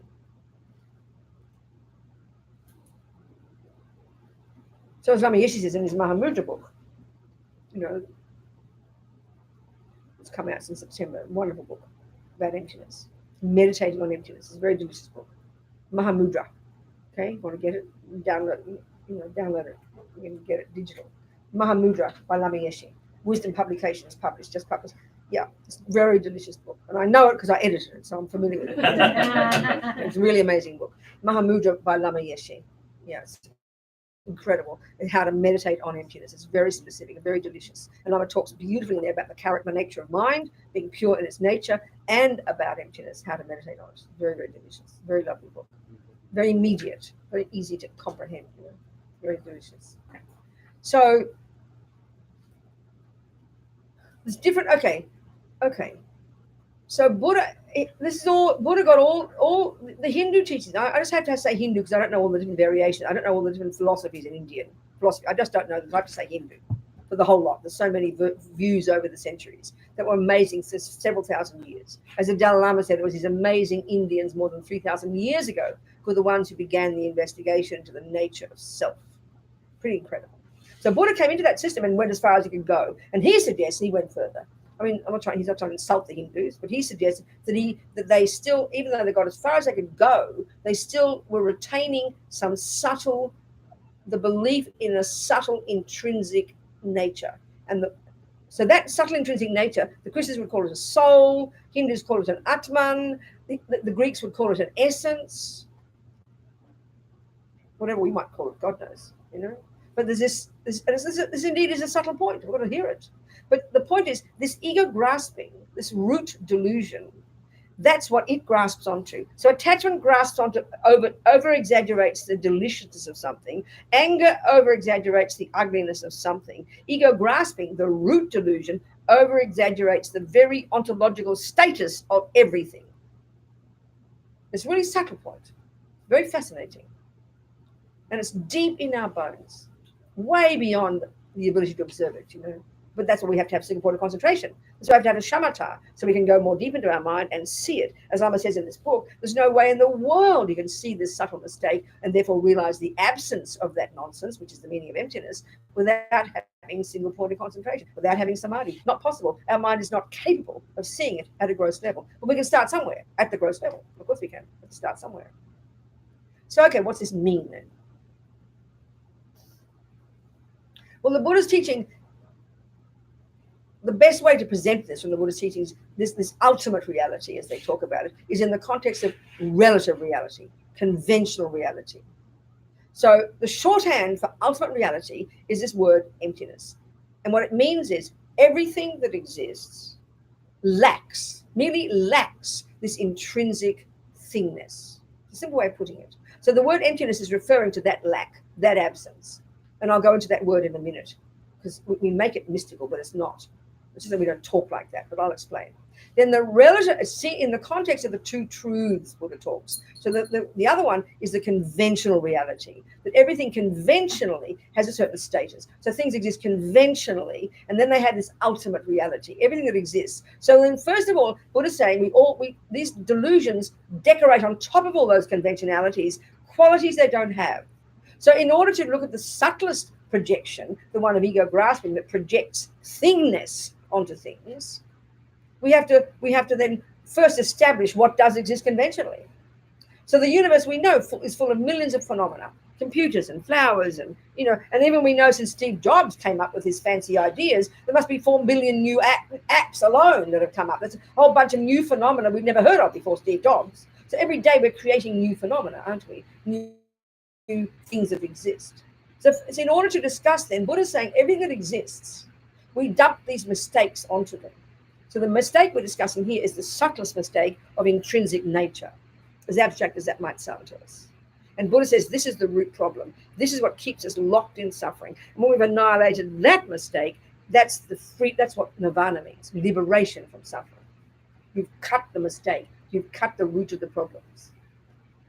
You've seen the absence of that fantasy. You've seen that fantasy doesn't exist. That's what they mean by emptiness. We'll go into that in more detail. So, if we want to discuss how a cup exists, we first have to establish the definition of a cup and all be on the same page. It's pretty obvious. So what's a cup? What's that, Mummy? Well, it's actually a thermos, but forget that. We'll just say it's a cup. And what's a cup, Mummy? Well, she'll say it's this flat-bottomed kind of metal container. And I can see that. She'll explain to me that's the first part of the definition. It's conventional characteristic. But then I'm not happy yet. I want to know, what does it do, Mummy? What's its function? And this has a massive meaning in understanding the emptiness. Well, darling, it holds my tea. Now, that's the definition of this thing. In fact, but don't believe her. We'll believe anything anyone tells us. She has to prove it. What we're doing here is establishing the existence of something conventionally. First, we establish this, and it's not coming from, this is where the difference is. For Buddha, all this is natural law. It's got nothing to do with God or creation or someone else says so. We tend to believe anything anyone tells us. She has to prove it. So what does she do? She'll get her tea and she will pour, and we'll both see it fits the definition of holding her tea, but still not enough yet to accept that definition. You've got to check that within our society, the way we understand things, that there's no other valid cognition of this phenomenon that disagrees with that one. So as we established that we all generally would agree that fits the definition of a cup, and we tick the box, we shake hands, we agree. Now we can begin to discuss how a cup exists. So the shorthand for conventional reality is dependent arising, interdependence. It's just a cute word, simple word, interdependence. Oh yeah, everything's interdependent, blah, blah. But it's got a huge meaning in Buddhism. You study this in great depth. There's many ways that things exist interdependently. So here, the specific way Buddha presents it is he's refuting various viewpoints from the previous views, where he says different views establish these, and he's refuting these views. So he presents dependent arising at 3 levels. That this cup exists in dependence upon 3 things, these 3 different levels. The first one, it exists in dependence upon causes. Now, we'll go, yeah, we know that. That's pretty reasonable. But the point is, he's arguing with this particular view that an Atman, a self, is not dependent on causes, that it's a self-existent, real, permanent, unchanging phenomenon. And that's the concept of God as well. And Buddha totally disagrees with that philosophically. So that's the first discussion. We have to argue with that particular one. Now, the second level of dependent arising, we'll go into this one now. It's a good analysis. It's not the subtlest one yet.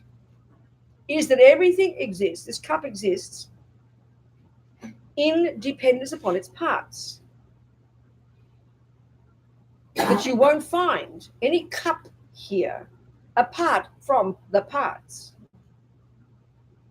Because cup is nothing other than the culmination of these causes, of these parts. But you won't find any intrinsic cup there.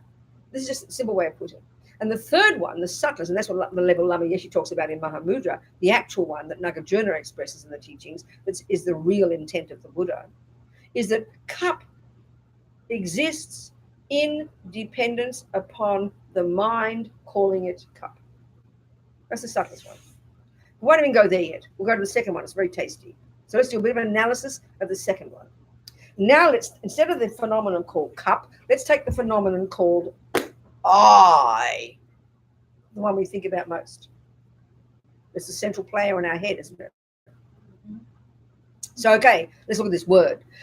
Person, I, self, me, myself. These are all synonyms. They all are various terms used to refer to not a sentient, well, a person. No, that doesn't, technically, that only includes, or person includes a Buddha, but sentient beings don't include Buddhas. So don't get too splitting hairs here, but just living beings, basically. Mind possessors is a Tibetan term for sentient beings, very tasty. And humans are a tiny percentage. But let's use this example here. We'd all agree we're not a cup, we're not a toilet, we're not a flower. I mean, we might treat ourselves like a toilet sometimes. We don't fit those definitions. We fit the definition of a sentient being, of a person. And I forget what the definition is. Never mind. Let's just pretend we know it. I can't remember it. Sorry. Okay, so we're a person, okay. So now person, self, I, these are synonymous. So conventionally, we are one of those. Conventionally, we are one of those. But our mistake, Buddha says, and we can't see this mistake, is that this ego grasping inside us completely mixes with our conventional cognition. Yes, I'm a person called Robina. We don't realize, because it's completely oneness with us, this ego grasping is already decorating on top of the dependent arising person sitting in this chair, an intrinsic person, an intrinsic personness that we overlay on top, and we can't see that mistake. We can't see that mistake. So let's analyze it. So, okay, this person, like the cup, the flower, the computer, exists in dependence upon all the parts. And we can narrow those down to 2. Very simple, mind and body. So as we know from Buddha, mind is not physical, and then you've got your body. So if you analyze each of those, you've got thousands of those have got thousands of parts too. So the body's got countless numbers of pieces, hasn't it? the blood, the bones, the this, the pee-pee, the caca, the fingers, the joints, the skin, the nerves. There's millions of pieces. We're going to use the word body to refer to that lot. And we've got the mind, our consciousness, thoughts, feelings, emotions, anger, love, jealousy, many parts to that mind of ours. Virtuous states, non-virtuous states, blah, blah. So body and mind. Okay. Now, Buddha's saying that this ego grasping primordial delusion deep in our bones is just naturally causing us to believe 1,000,000,000% that there is here, and this is the parameters of this phenomenon called Robina. It doesn't include the chair, does it? Here, this is the body and mind. So you establish the parameters of this phenomenon called self, Robina in this case, person known as Robina. But this ego grasping causes us immediately and instinctively and continuously to believe that there is a part in here somewhere called I. Our language expresses it. And this is the analysis we're going to do now. There's different kind of logical arguments you've got to use when you study the philosophy. There's different logical arguments you've got to use to smash ego's misconceptions. That's what they're doing in all their debates and all their stuff. They're not just playing with games. They're doing debate and analysis so that you can do it more deeply in meditation, where the penny can drop. You've got to argue with ego's misconceptions. But our words convey it. So one of the arguments is if you establish something existing, there's either one thing or there's more than one. This sounds kind of dumb. We'll go into this one. So we will say, I have a hand. So how many nouns did I mention? Or pronouns? How many nouns did I mention there? 2, wasn't it? The pronoun I and then hand. That's 2 phenomena. You agree that's 2 things? I just said 2 things, didn't I? There's an I and there's a hand. We say it like that, don't we? I have a hand. Don't we say that? You did that to me. Like, maybe Bella can she can insult my nose. You got an ugly nose, Robina. And I'll say, don't you dare insult me. Well, she could say, no, I didn't insult you. I insulted your nose. But we sort of either think there's a me that owns a nose, or we think all of me is, all of my bits is me. We make these 2 mistakes. So one of the analyses in meditation, first initially conceptually, is to try and learn to see that we either think I is oneness with all the parts, or I is separate from the parts. So the one we're going to do here is the I that's separate. Let's do an analysis, okay, and see how this is playing silly. Okay. I will tell you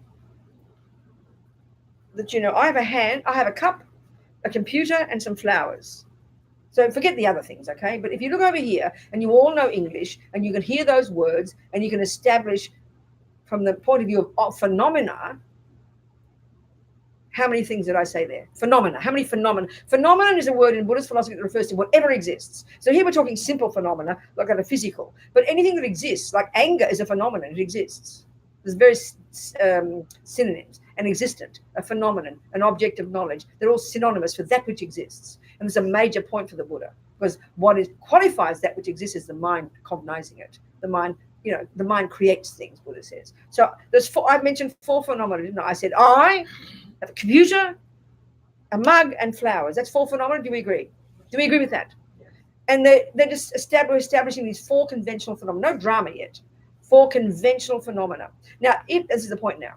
If that's true, you have to point out 4 phenomena, and this is the point now, that are separate from each other. Do you agree with that?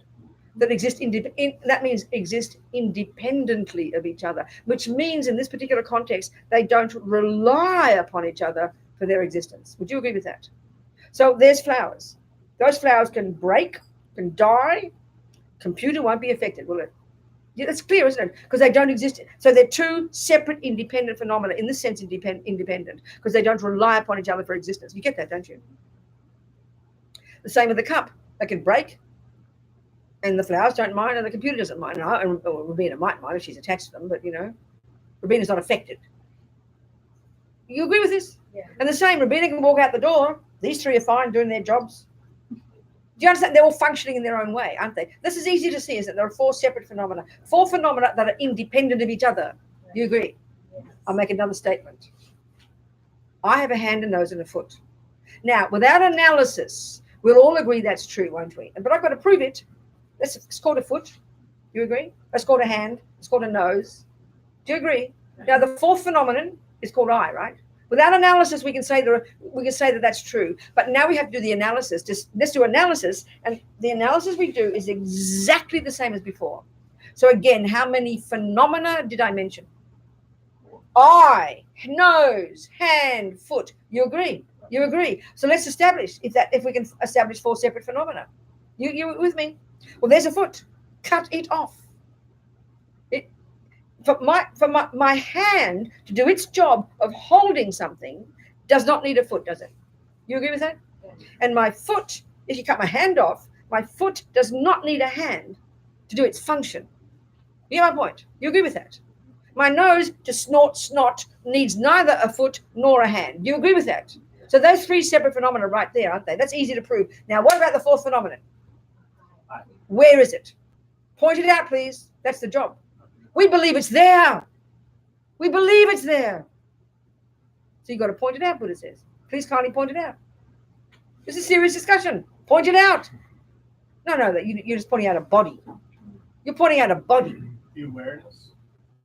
That's mind. We covered that. So what's a person is made up of 2 parts, mind and body. Awareness is mind, so that's covered. So what else is this eye? See, the point is, the Hindus say there is a 3rd piece called an Atman. The Christians say there's a piece called a soul. Actually separate, easy peasy, they say it. But the Buddha says you won't find a separate thing. You got to find your consciousness, which is going to the subtlest level, but that's your mind.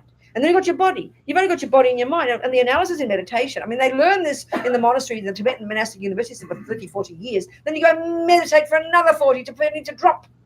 It takes time. So we think there's a real solid little piece in there. They say it's a bit like a puppeteer, or a bit like a kind of a head salesman that runs everything. And that's that's what we feel. The eyes kind of runs the show, you know? And that's equivalent to the philosophy of a creator. And again, if you have faith in a creator, please forgive me, I'm not being rude. But the Buddha says it's an exaggeration, a distortion. He accepts superior being. He accepts omniscience. He accepts infinite qualities. He accepts compassion, but he doesn't say it's a creator. He doesn't say it's something that hasn't got a cause, which is how they say it. He doesn't say that. It's got a different analysis. So he says we don't need creating. He says our consciousness goes back and back, and everything we think and do and say produces ourselves. We don't need a source. We don't need a creator. And even though the amazing Hindus, this is my simple way of putting it, it's maybe the non-dualistic people, I mean, they're a bit different. But still, it still comes to something that's essential and intrinsic there. And even the way the Christians would say it, too, some Christians say that it's like the essence of everything. God is in everything. And you can split hairs about that one. But that's the way Buddha diverged in his own analysis. This is what he's saying, his own meditation. So I'll do another one to prove this point, another way of doing it. You'll hear. Okay, no. Yeah. Wait a minute. Let me say which analysis do I do first. We were in that.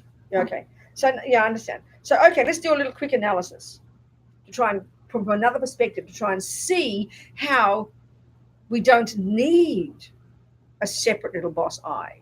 You'll hear the point. I'll do it quite quickly. I'll just say I'm holding a rose in my right hand. You all agree with that assessment, don't you? You all agree with the meaning of those words. So let's just say I've forgotten the meaning of it. I've lost it. I had a stroke or something. So you'd have a lot of work to get me to learn to do that again, wouldn't you? And let's just say very simply, you'd have to write down for me to learn again all the parts of my body. Because what parts of Robina are involved in that? There's Robina's body, and there's a lot of parts of Robina's body involved in that I'll have to learn again. I can do it easily now. So you have to write them all down. There's going to be the ligaments and the fingers and the this and the joints and the that, and the pinky goes here and the this does that and the wrist does this and the muscle does that and the elbow does this and you understand what I'm saying? If you have to write down like IKEA, all the parts, all the parts of Robina's body that will be involved in the action of holding a rose in my right hand. You with me here? You with me? There'd be a lot of stuff, wouldn't there? You'd have a long, long list of pieces. And this is a crucial point. You agree with that point? Now, and eventually you could have a definitive list. Now, what's the other player here is the mind. Clearly, if this is a dead body, don't even bother trying. But if there's a mind, and that's the crucial player. So what is the mind? Many, many parts there. You've got to have a part that's called intention. I will listen. I will do that. I will say that. I will hold that. That's continually happening. There's intention. I've got to pay attention. That's another part of my mind. I've got to have concentration. I've got to have good memory. Many of those parts of my mind. You with me, people? I've got to have one that's called discrimination, which is an ability every second to distinguish between this and that. If I have any of these pieces missing, I won't be able to do it, I promise. So these are the various parts of my mind are involved. I've got to have ear consciousness. I've got to have eye consciousness. I've got to have tactile consciousness. There's many pieces of my mind and there's many pieces of my body. They're the parts. You with me, people? You with me, people? Now the question is this. Okay, one more point to make sure. Every piece, every one of those parts of my mind and every one of those parts of my body have their own distinct role in holding the flower. Do you agree? You know, the thumb doesn't say to the index finger, go away, you're doing my job. They each do their own job. You agree? Yeah. The pinky does its job. I'm really serious here. The joints do their job. The fat does its job. The nerves do their job. Every piece of the body does its own particular job. And this is dependent arising. This is the meaning of it, the precision of it. Every piece of my mind, intention does a job, attention, discrimination, they each do their own job. We don't do this analysis. We just say, I'm holding a flower, don't we? Don't we? Don't we? But here we're analyzing the parts of the I. But we still believe, even when we do this analysis, we still have this feeling. This is my question to you now. This is my question now. We've just observed all the parts of the body all doing their job, all the parts of the mind, and they all got their own job. Now, the point is, what job is left for the poor little me in there that's feeling left out? What's the job left for the little precious little I in there? You get my point? Can you hear me? What job is left over that the bits aren't doing? So this is the point here. Buddha's saying you don't need a separate little I to run the show. The parts do fine on their own. It's a really interesting point, but still make some suggestions. We still believe there's a part in there. And the answer will be, for most of you, we all do it, is it's the part that runs the show. But if you want a part that runs the show, that's your mind, intention. If you want a boss, it's intention. Awareness. It's called the mind. We've just covered it. The mind is one of the parts of your person. Is mind one of the parts of your person? Excuse me. Yes. Thank you. Your person, this person is made of body and mind. We've just analyzed all the parts of the mind that are involved in this. So that's your mind. We're talking about a part that isn't your mind and that isn't your body. That's what a self is. It's not your mind and it's not your body. So we believe that component. So what part is that? Where is it? What does it do? What job does it do? In this is why it's really precise. What job does it do in this action of Robina holding a flower? What is the job of the I that the body and the mind aren't doing? That's the way to put the question. Can you hear it? Can you come up with any answers, please? Don't worry. It's a label. What? It's a label to describe. That's not the question, though. We're trying to discover if there is an I in there. So What's the part? And I was saying the part. We're looking for the part that we all believe instinctively. Because this is the interesting point. We can know all the answers. You're right. Buddha agrees. But this is the point. This is the interesting point. If Felicity insults me, she insults my nose, you know. So she said, "You're an ugly nose."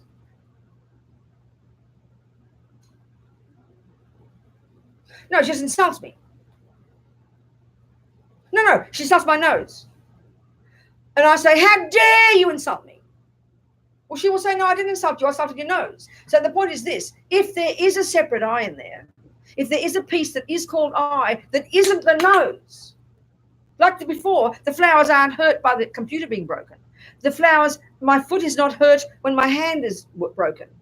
So if there is an I in there that is separate from the nose, then it won't mind when the nose is hurt. It'll be watching, oh, poor nose, look at that. But no, we say, I have been offended. So it shows we believe there's an I that's separate. No, we believe there's an I, but we can tell by that it's not separate. And it's true, Buddha would say there is an I, but you can't find it separate from the parts. And this is where it's really subtle point. So we know we are, the words we use, there is offense arising. Because if there were an I that's separate, it wouldn't mind I know it sounds very funny, but this is logical reasoning. You with me? So this is proving the point that there is an I, but not what we think. As Lama Zopa says, when we've realized this, when we've realized that there is no intrinsic I, and this is not the subtlest argument yet, he says, it's as if there's no I, but there is an I, but what does exist is so subtle, it's as if there isn't. Which sounds like this tricky yogi talk, but it's literally true, apparently. So it's a really subtle point. Are we communicating here? Yes, Felicity. And is that understanding, is that when we reach enlightenment, or is that something? No, that's well before enlightenment. Okay. But this is already kind of pretty cool. As Lama Yeshe says, when we realize emptiness, when we really realize it experientially, then the fear is gone. Fear is gone because you cut the root of all delusions. So this sounds very weird for our culture. Fear has completely gone. That's why that lovely story about Lama Zopa. Lama Zopa, our teacher, somewhere here in this picture here, there he is. He's a Sherpa, okay? And he was, that's my advertisement for my postcards. Keep grabbing the thing.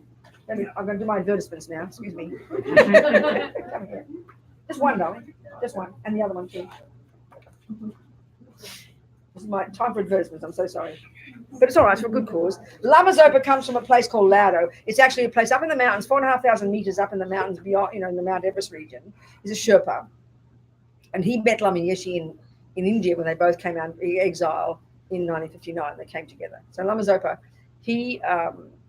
so when he was a little tiny baby, it's like little baby, tell the story. When he was a kid, he was, and when he was a child, he was recognized as the reincarnated great yogi from there, Kunsang Yeshe, a yogi who lived for many years in the past, who as he got old, moved in, there's a little hole in the wall where he moved, where they stored the radishes. So he moved the radishes out and he moved in.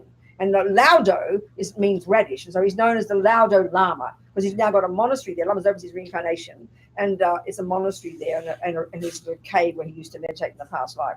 So so every year we do a Laudo, for the last 3 years, we do a trek up there, 4,500 meters, amazing.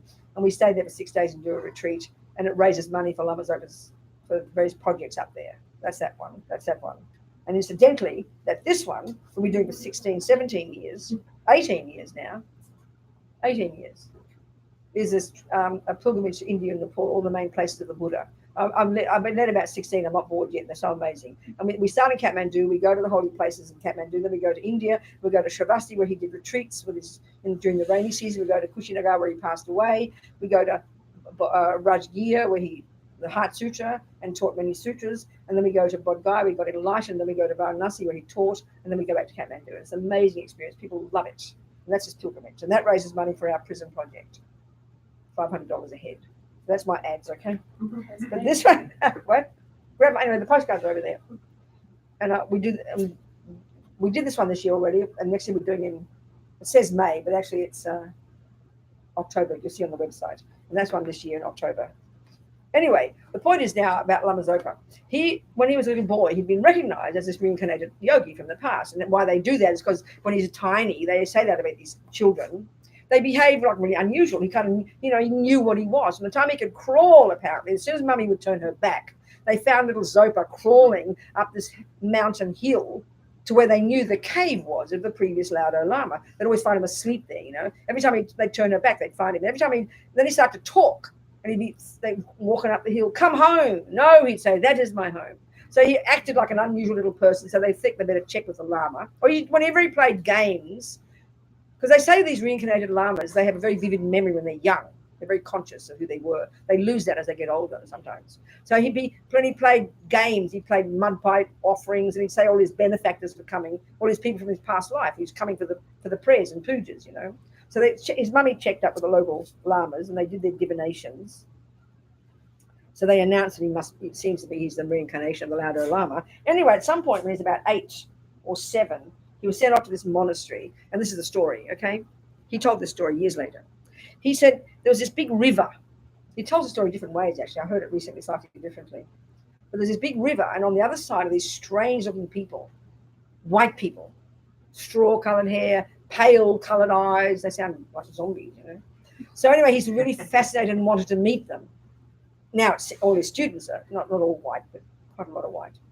Anyway, he wanted to meet them. He had this bowl of potatoes because Sherpas eat their potatoes. You don't go empty-handed to visit a guest. So he goes over on this rickety bridge and he falls in the river and he's drowning. Of course, they don't teach him swimming up there, you know.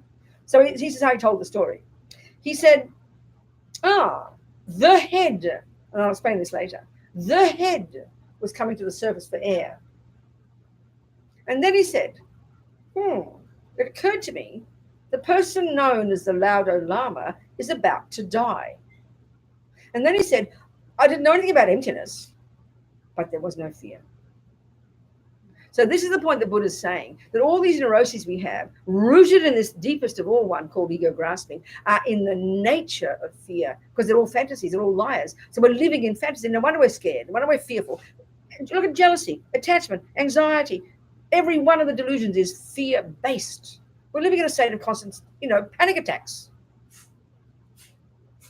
So these are not at the core of our being, and we can rid the mind utterly. So we do the gradual work, controlling the body and speech first, then the mind, then we get all the way to this one, where we are able now with single point of concentration, after masses of work, get to the root of the problem and prove to ourselves that there is no intrinsic I, and there never has been. That's the realization of the absence of that fantasy. That's how they say, And then there is no fear. This is hard to imagine. Can you imagine? And this is where again, like with the surgeon, you don't wait till you get there. It's a gradual process. Even as you learn to control your body and speech and control your mind, you become more stable. You become less fearful, less neurotic, less up and down, less bipolar, if you like. We're all bipolar. It's just a question of degree. You become more brave, more courageous in the face of problems. So you're becoming less fearful as you progress. As you develop compassion, less fear, more courage, more contentment, more fulfillment. These are literal words for the Buddha, not some religious trip, You with me, people? Yeah. In that story with the head coming up, that is it right to say that you can still call for help and ask for help? No, that's an interesting point. He didn't just. This is the interesting point. We would say, I think it was Mr. Darwin came up with this, interesting observation of animals and humans, and you can observe it. When we're attacked, we have fear.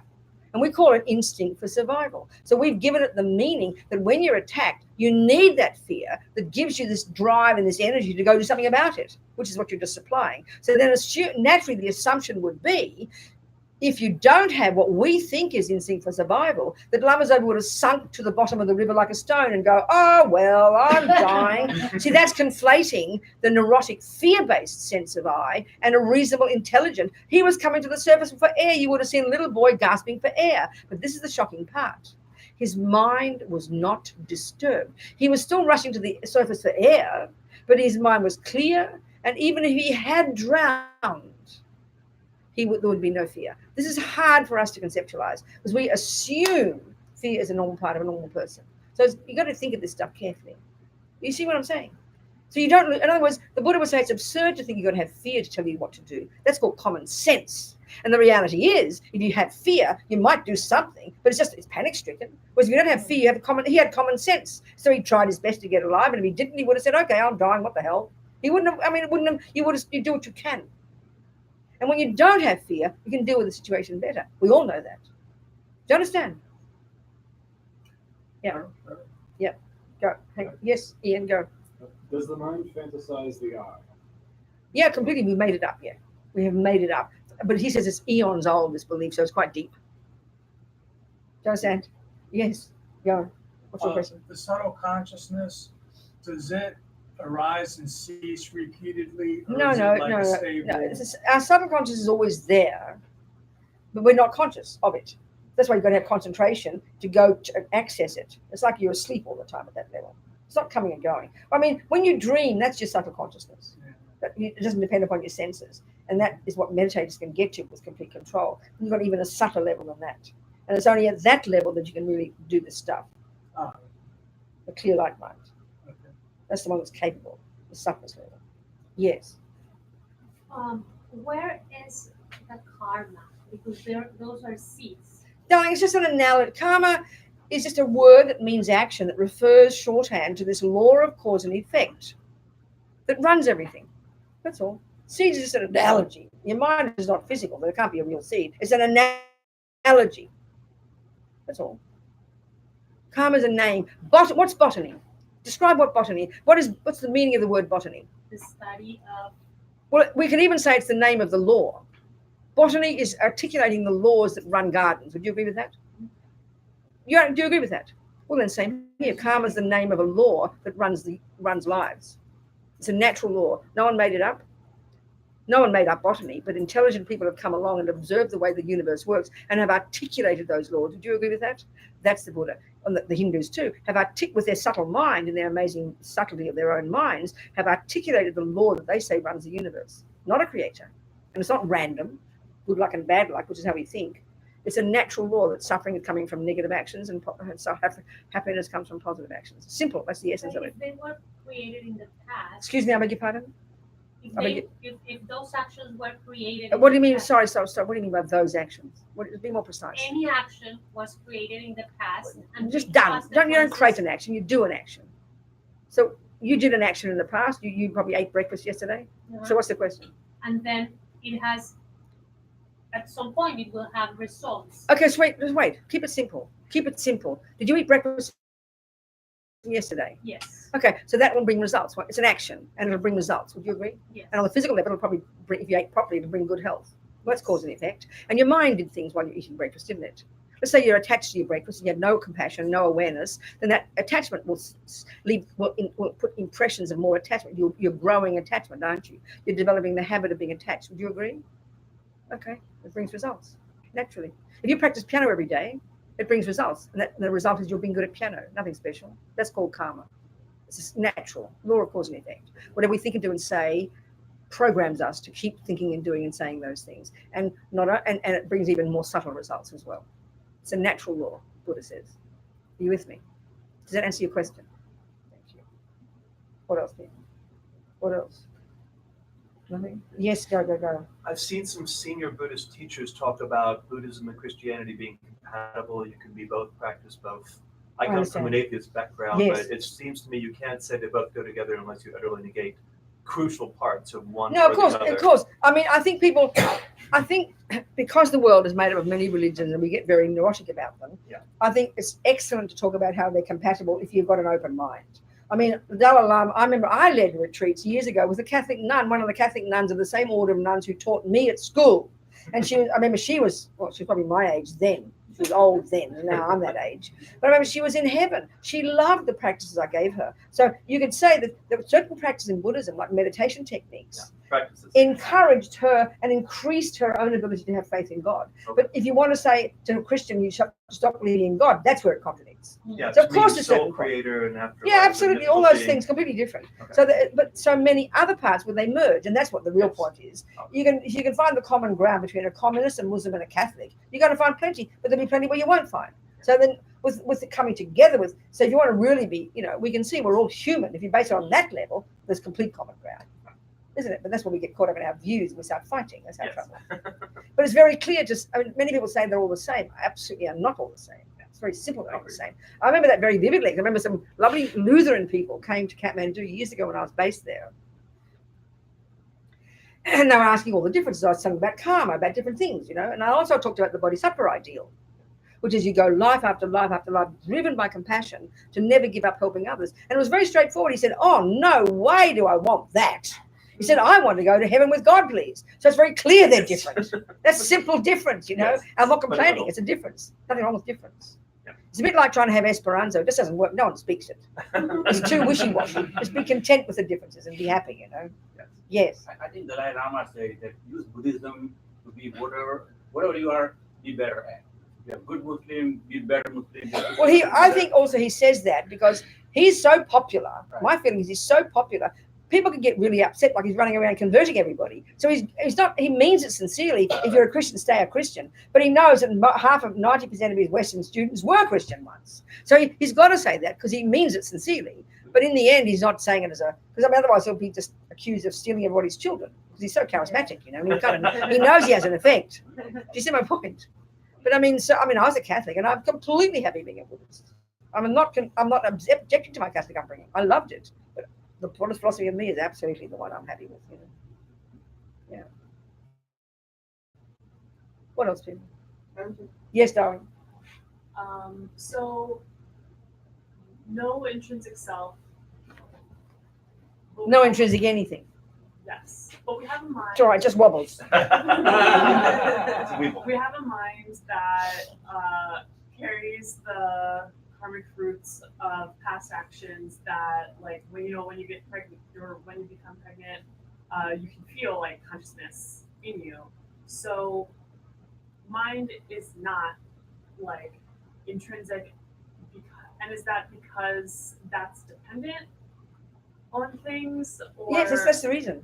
Okay. That's one of the main reasons that things are not intrinsic, because they're dependent. Yeah, intrinsic means opposite to interdependence in this sense here. So everything is everything. Nothing has an intrinsic means set in stone and not dependent on anything else. In the simplest sense, we know there can be nothing like that. But initially, we don't get the experiential application of it. It doesn't kind of blow our mind. Go, oh, yeah, that's fascinating. Well, for Buddha nature, that's not an intrinsic self, but that is permanent and unchanging. No, I understand. Okay, what they mean, this gets a bit complicated for us. So what they mean by that, okay, it just seems a bit abstract to say it, but there are some phenomena like the absence of, okay, this is why I wanted to talk about the word. What time are we supposed to finish? 1 or 1:30? 1:30. We're okay. Okay, so let's just look at the word emptiness and try and get a head around that, because that's very confusing to us. So, okay, I think in ordinary life we're going to use that word. We're very simple. I might go, I'm about to drink and I go, oh, my cup's empty. I will say that, won't I? And I get a surprise. And this is a really good point. First of all, what do I mean by it's empty? No, nothing in it. No. But what's specific, what am I expecting there to be in it? In this case. So that's why I get a surprise. So I get a surprise. You don't walk into the crockery. What do you call it in America? Not crockery. You don't walk into the dishes shop and you go, oh, the cups are empty, Mum. Because you don't expect the cups in the crockery shop to have tea in them, do you? You get my point? So there's a very particular meaning here. The room is empty, meaning you're looking for Mary. Oh, no, she's not there. The room's empty, meaning there's no people in it. So we use this word in a very common sense. You look in your bank account, oh, God, it's empty, you know. You mean there's no dollars in it, and because you expect there to be dollars. It's a really crucial point here. So, okay. So that in general, then, we can say we use that meaning of the word, emptiness. So now, the word empty, something is empty of something. Isn't it? So the Buddha says, sorry guys, everything's empty. So he doesn't mean of tea, he doesn't mean of dollars, he doesn't mean of people. What's he mean? He means everything is empty of being intrinsic. Think of it that way. It's all being of an intrinsic something. Cup is empty of being an intrinsic cup. Self is empty of being an intrinsic self. I mean, it sounds abstract, but that's the meaning of the word. And why Buddha's telling us that is because we think there's an intrinsic self. So why would he tell you, if you know there's no dollars in your bank, the person doesn't need to point out there's no dollars in your bank. You already know it. You understand? You don't need to point it out. The Buddha's telling us, sorry guys, everything is empty of intrinsic, whatever you think it is. Speaking simply. So they turn that around into becoming a phenomenon. It's a really important point. You know, the way the mind functions, they say, and Lama talked about this in Mahamudra, a bit how the mind functions as a mirror. The mind, our cognition is the mind. It always cognizes something. Mind is always cognizing something, and something means a phenomenon. And so whatever exists is called a phenomenon. That which is existing is a phenomenon, an existent, an established base, an object of knowledge. There are several synonyms. And mind's job is to cognize that which exists. So right now, he says, due to delusions, we're living in la-la land and we're cognizing phenomena that don't exist. So attachment is cognizing a cake on that plate that is not on that plate.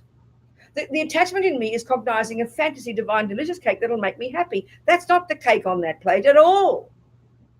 Ego grasping is cognizing an intrinsic me in here, an intrinsic cup, an intrinsic everything. That does not exist. So Buddha's deal is to get us to have our minds to be in sync with that which exists. So mind's job is to cognize phenomena, things that exist. So Now, okay, we can say, so when I go, oh, my cup's empty, turn that into my mind. What does my mind give a name to that phenomenon that my mind just cognized? Can you think of it? The emptiness, of tea. You get my point? Yes. So what my mind just cognized when I looked in the cup and I say my cup is empty of tea, turn that emptiness of tea is what my mind just cognized. It's an abstract, but it's the way the mind works. It's the same as let's say you're colorblind and someone thinks this blue is red or something. So there's no need for that. I'm making it complicated. I'd rather have the bank account interesting. There's an interesting analogy of the bank account. Okay. What's your name again? Dale looks at his bank account and he believes there's $10,000 in there. Well, he actually needs about 14 because he wants to bring him and his wife on my pilgrimage. So he wants his $14,000. He needs 5 for the ticket and a couple to get there and come back and spend a bit of money. Let's just pretend. So he knows there's $14,000 in his special account called pilgrimage account. He knows it. He's been saving it. He knows it. And he looks in the bank account. He gets the shock of his life. Now, why? If he asks me to look in the bank, I will tell him the truth. And I'll say, there are no dollars in your bank, babe. Won't I? I will tell him that. I'll say there's $0. But he will see the zero. But on the basis of that, what will he see in the bank? He will not see $0. He will see the absence of his precious $14,000. Very precisely. You get my point here? He will see the absence of what he expected to be there. You get my point here? And the mind does this. So he's expecting his $14,000 and he'll get the shock. It could have been $42 in there. He doesn't care. It's the absence of his precious $14,000. So this absence is a very specific phenomenon, and it's a phenomenon that his mind cognizes. It's just the same here. If he thinks this is a red rose, and then one day we fix his eyes are the problem, right? He sees red. He knows it's yellow. We tell him, but he doesn't believe it because he sees red every time. We fix his eyes, and I'm going to present the yellow. I'm now going to present the yellow rose to him. Once we fix this is a good point. We fixed his eyes. We've sorted out the problem. And I give him the yellow rose again. What will he see here? No red rose. That's right. We would assume he'd now see the truth. But before he sees the yellow, he'll go, oh my God, it's not red. Won't he? Because he's expecting red. This is the way the mind works. Yeah. That's the baseline ignorance too, because we expect to see a self. This is the point. This is the point. This is the whole point. This is the whole point. So the other interesting point is this. And this is the whole point. I'm getting to your point. I'm trying to conclude with your point. Okay, about the permanent business. I'm getting to that. So now, okay. Now I lost the plot again. So many things rushing in my head all at once. I need an editor in my head. Not red rose. No, exactly. Okay. So okay. Now, one of the commonest mistakes when we hear when we hear about emptiness, we hear nihilism. We hear there is no self. And then we think, oh, I might as well kill myself. No, but what's the point? It's completely, utterly, and totally a misconception. So this is a good example. Now, in the bank account situation, the reality is zero. So that's an analogy for nothing. There are no dollars. That means no dollars. So that's an analogy for nihilism. There's nothing there. It's a good one. There's nothing there. You agree? There's nothing there. Nihilism. Nothing. No, $0. Nothing. Nihilism. And now, if he asks me to look in the bank, I will see the truth. There's no dollars there. When he sees the bank account, what will he see again? Remember, what will he see? Absence of 17,000. No, it's 14. Sorry. It hasn't gone up. It's only 14. He sees the absence of 14,000. Do you agree with that? Yeah. Now, can you see the object I cognize is what? And the object he cognizes is what? Absence of 14. Good. That's the difference. So when you finally realize with the subtlest level of your mind, after countless years, if not lifetimes of hard work, it finally dawns on you in the subtlest level of your meditation. When you finally cognize the absence of the intrinsic I, that's the equivalent of the absence of $14,000. You will not cognize, oh, well, there's no I, because that isn't the point. That's nihilism. You will never, so the absence of an intrinsic I is absolutely not the same as no I. It's the absence of a particular I that we think exists, but which doesn't. So it's never nihilism when we get it properly. And in the Heart Sutra, it's expressed perfectly. Lord Buddha says, form is empty. Okay, what the Heart Sutra is, what it is, giving you a bit of background. He taught that in Rajgir, and we go there on our pilgrimage. And he talks about how the universe is one of Buddha's sutras is the teachings on the five aggregates. The Buddha describes how every person is made of these 5 components. And the first one of these is called form, which is referring to the physical. So he gets into that. He talks about the 5 aggregates. Then he goes through all the list of all the phenomena in the Buddhist worldview. We have to realize the emptiness of all of those. So the first thing he says is form, which is the first of these 5 aggregates. Form is emptiness. Emptiness is form. Form is nothing other than emptiness, and emptiness is nothing other than form. So all that means is this.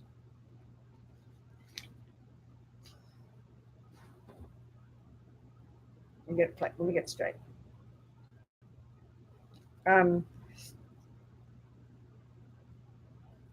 For him, when he's realized the absence of red on this yellow rose is the emptiness of red rose. Mm-hmm. And wherever there is the emptiness of red rose, there is a yellow rose. So the emptiness of red rose, okay, we all agree there can be a yellow, it's a simple example first. We all agree there can be a rose, can't we? We all know about roses.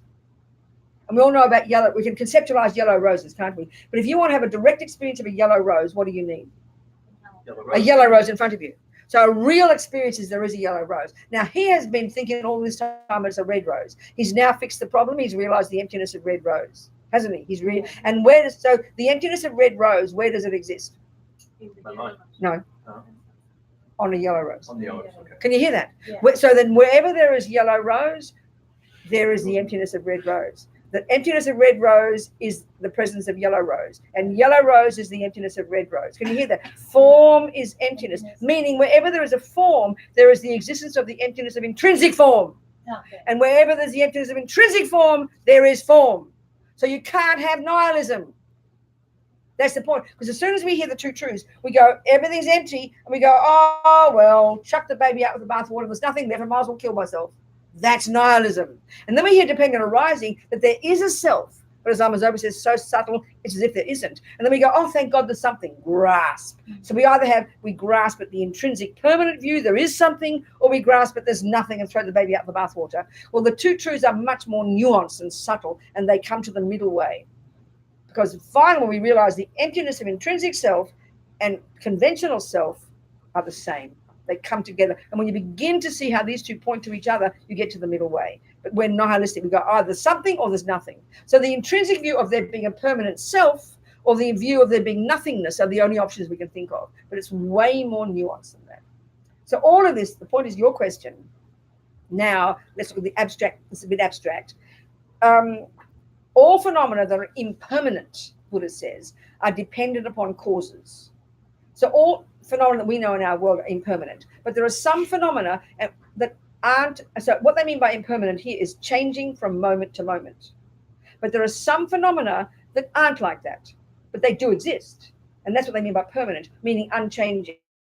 So the absence of red rose on this yellow rose, the absence of red rose can only be conceptualized, can't it? You can't see you can't see the absence of red rose with your eyes. You can't touch it. You can't smell it. It's an abstract, isn't it? That kind of phenomenon doesn't change from moment to moment, they say. It seems a pretty kind of meaningless concept. That's what they mean by permanent. So that's the only meaning it has. You learn about it just to help you understand how the emptiness of intrinsic existence is not an impermanent phenomenon. But it's got no deeper meaning. You don't look like you're happy from that. You just quoted, you just said it's permanent or something. I don't get it. So what was your question again? Say that question that made this whole conversation. The question was... you said about permanent and unchanging. Right. So what's permanent? You're thinking Buddha nature. You're right. Listen to me. Okay, listen. Okay, so what's Buddha nature? Okay, I'll tell you. See, the trouble with these terminology, we don't use them in our daily life, so we fantasize them. I'm not saying you're fantasizing them. So, Buddha, okay. Buddha's saying every mind that exists possesses naturally the potential to be a Buddha. Can you hear that? So would you agree that every acorn that exists, by definition, possesses the potential to be an oak tree? By definition, yeah? So the way Buddha would say that is every acorn possesses oak tree nature. That's all it means. That's all it means. It's something special you can point to, like a special little holy thing, like a little Buddha in there. It's just a way of talking that every acorn, by definition, if it is an acorn, by definition, it is a potential oak tree. So all acorns possess oak tree nature. So, do you hear about it? So that means Buddha nature is referring to the emptiness of your mind.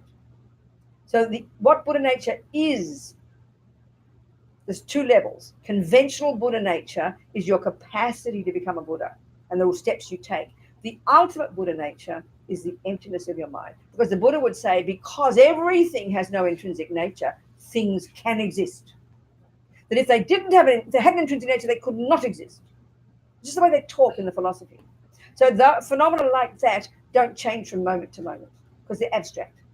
The absence of red rose, the absence of tea in my cup, the absence of an inherent I, as phenomena, are pretty abstract phenomena. You can't point to them. They're not growing and changing and becoming into. Do you understand what I'm pointing? That's what it means by permanent and unchanging. That's all. And we can only have like this potential to be Buddha because we don't have an intrinsic I. Precisely, honey.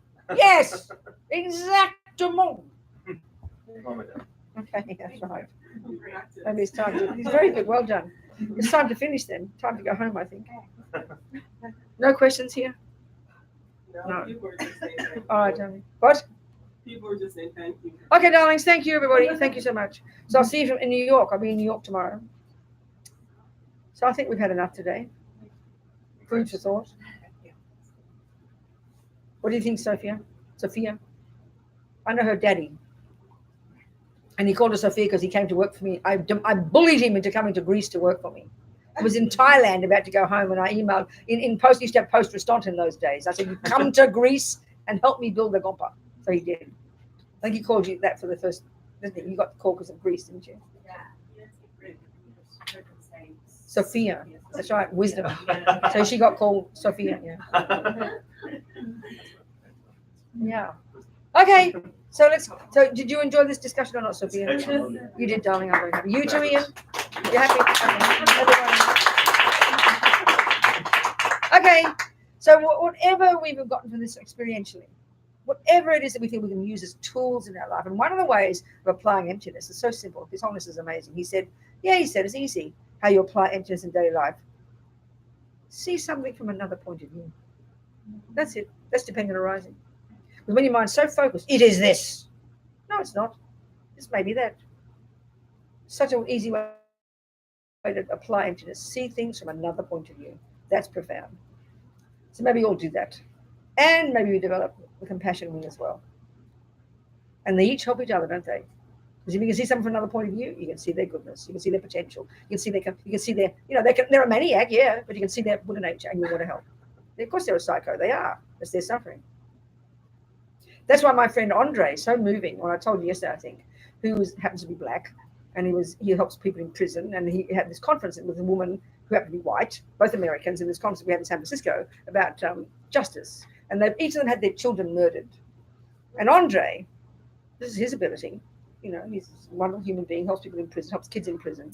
His son was stabbed to death in a bar, and he was asked that night in the news, how do you feel about the murderer? And he was in tears. He said, how could I not have compassion for him?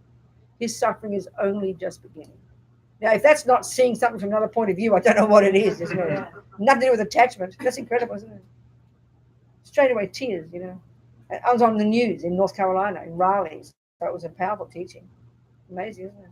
How could I not have compassion? His suffering is only just beginning. Because he works with these guys in prison. He can remember it, Amazing, isn't it? So let's have that courage. That's wisdom and compassion together. Jangchub semchog rinpoche, makie panam kegyuchig, kepanyampa mepayang, gongne gongdu pavasho. Gewadi nyududag, lama Sange Drugyone Drowa Chikyang Malupa Dei Sala Kupasho.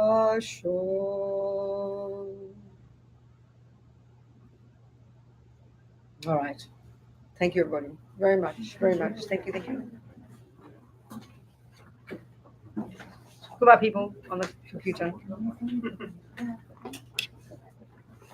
If you come to Washington next year, we will see you there. Oh, Thank you good. for a wonderful time. Wonderful. Good. Fantastic. See you later.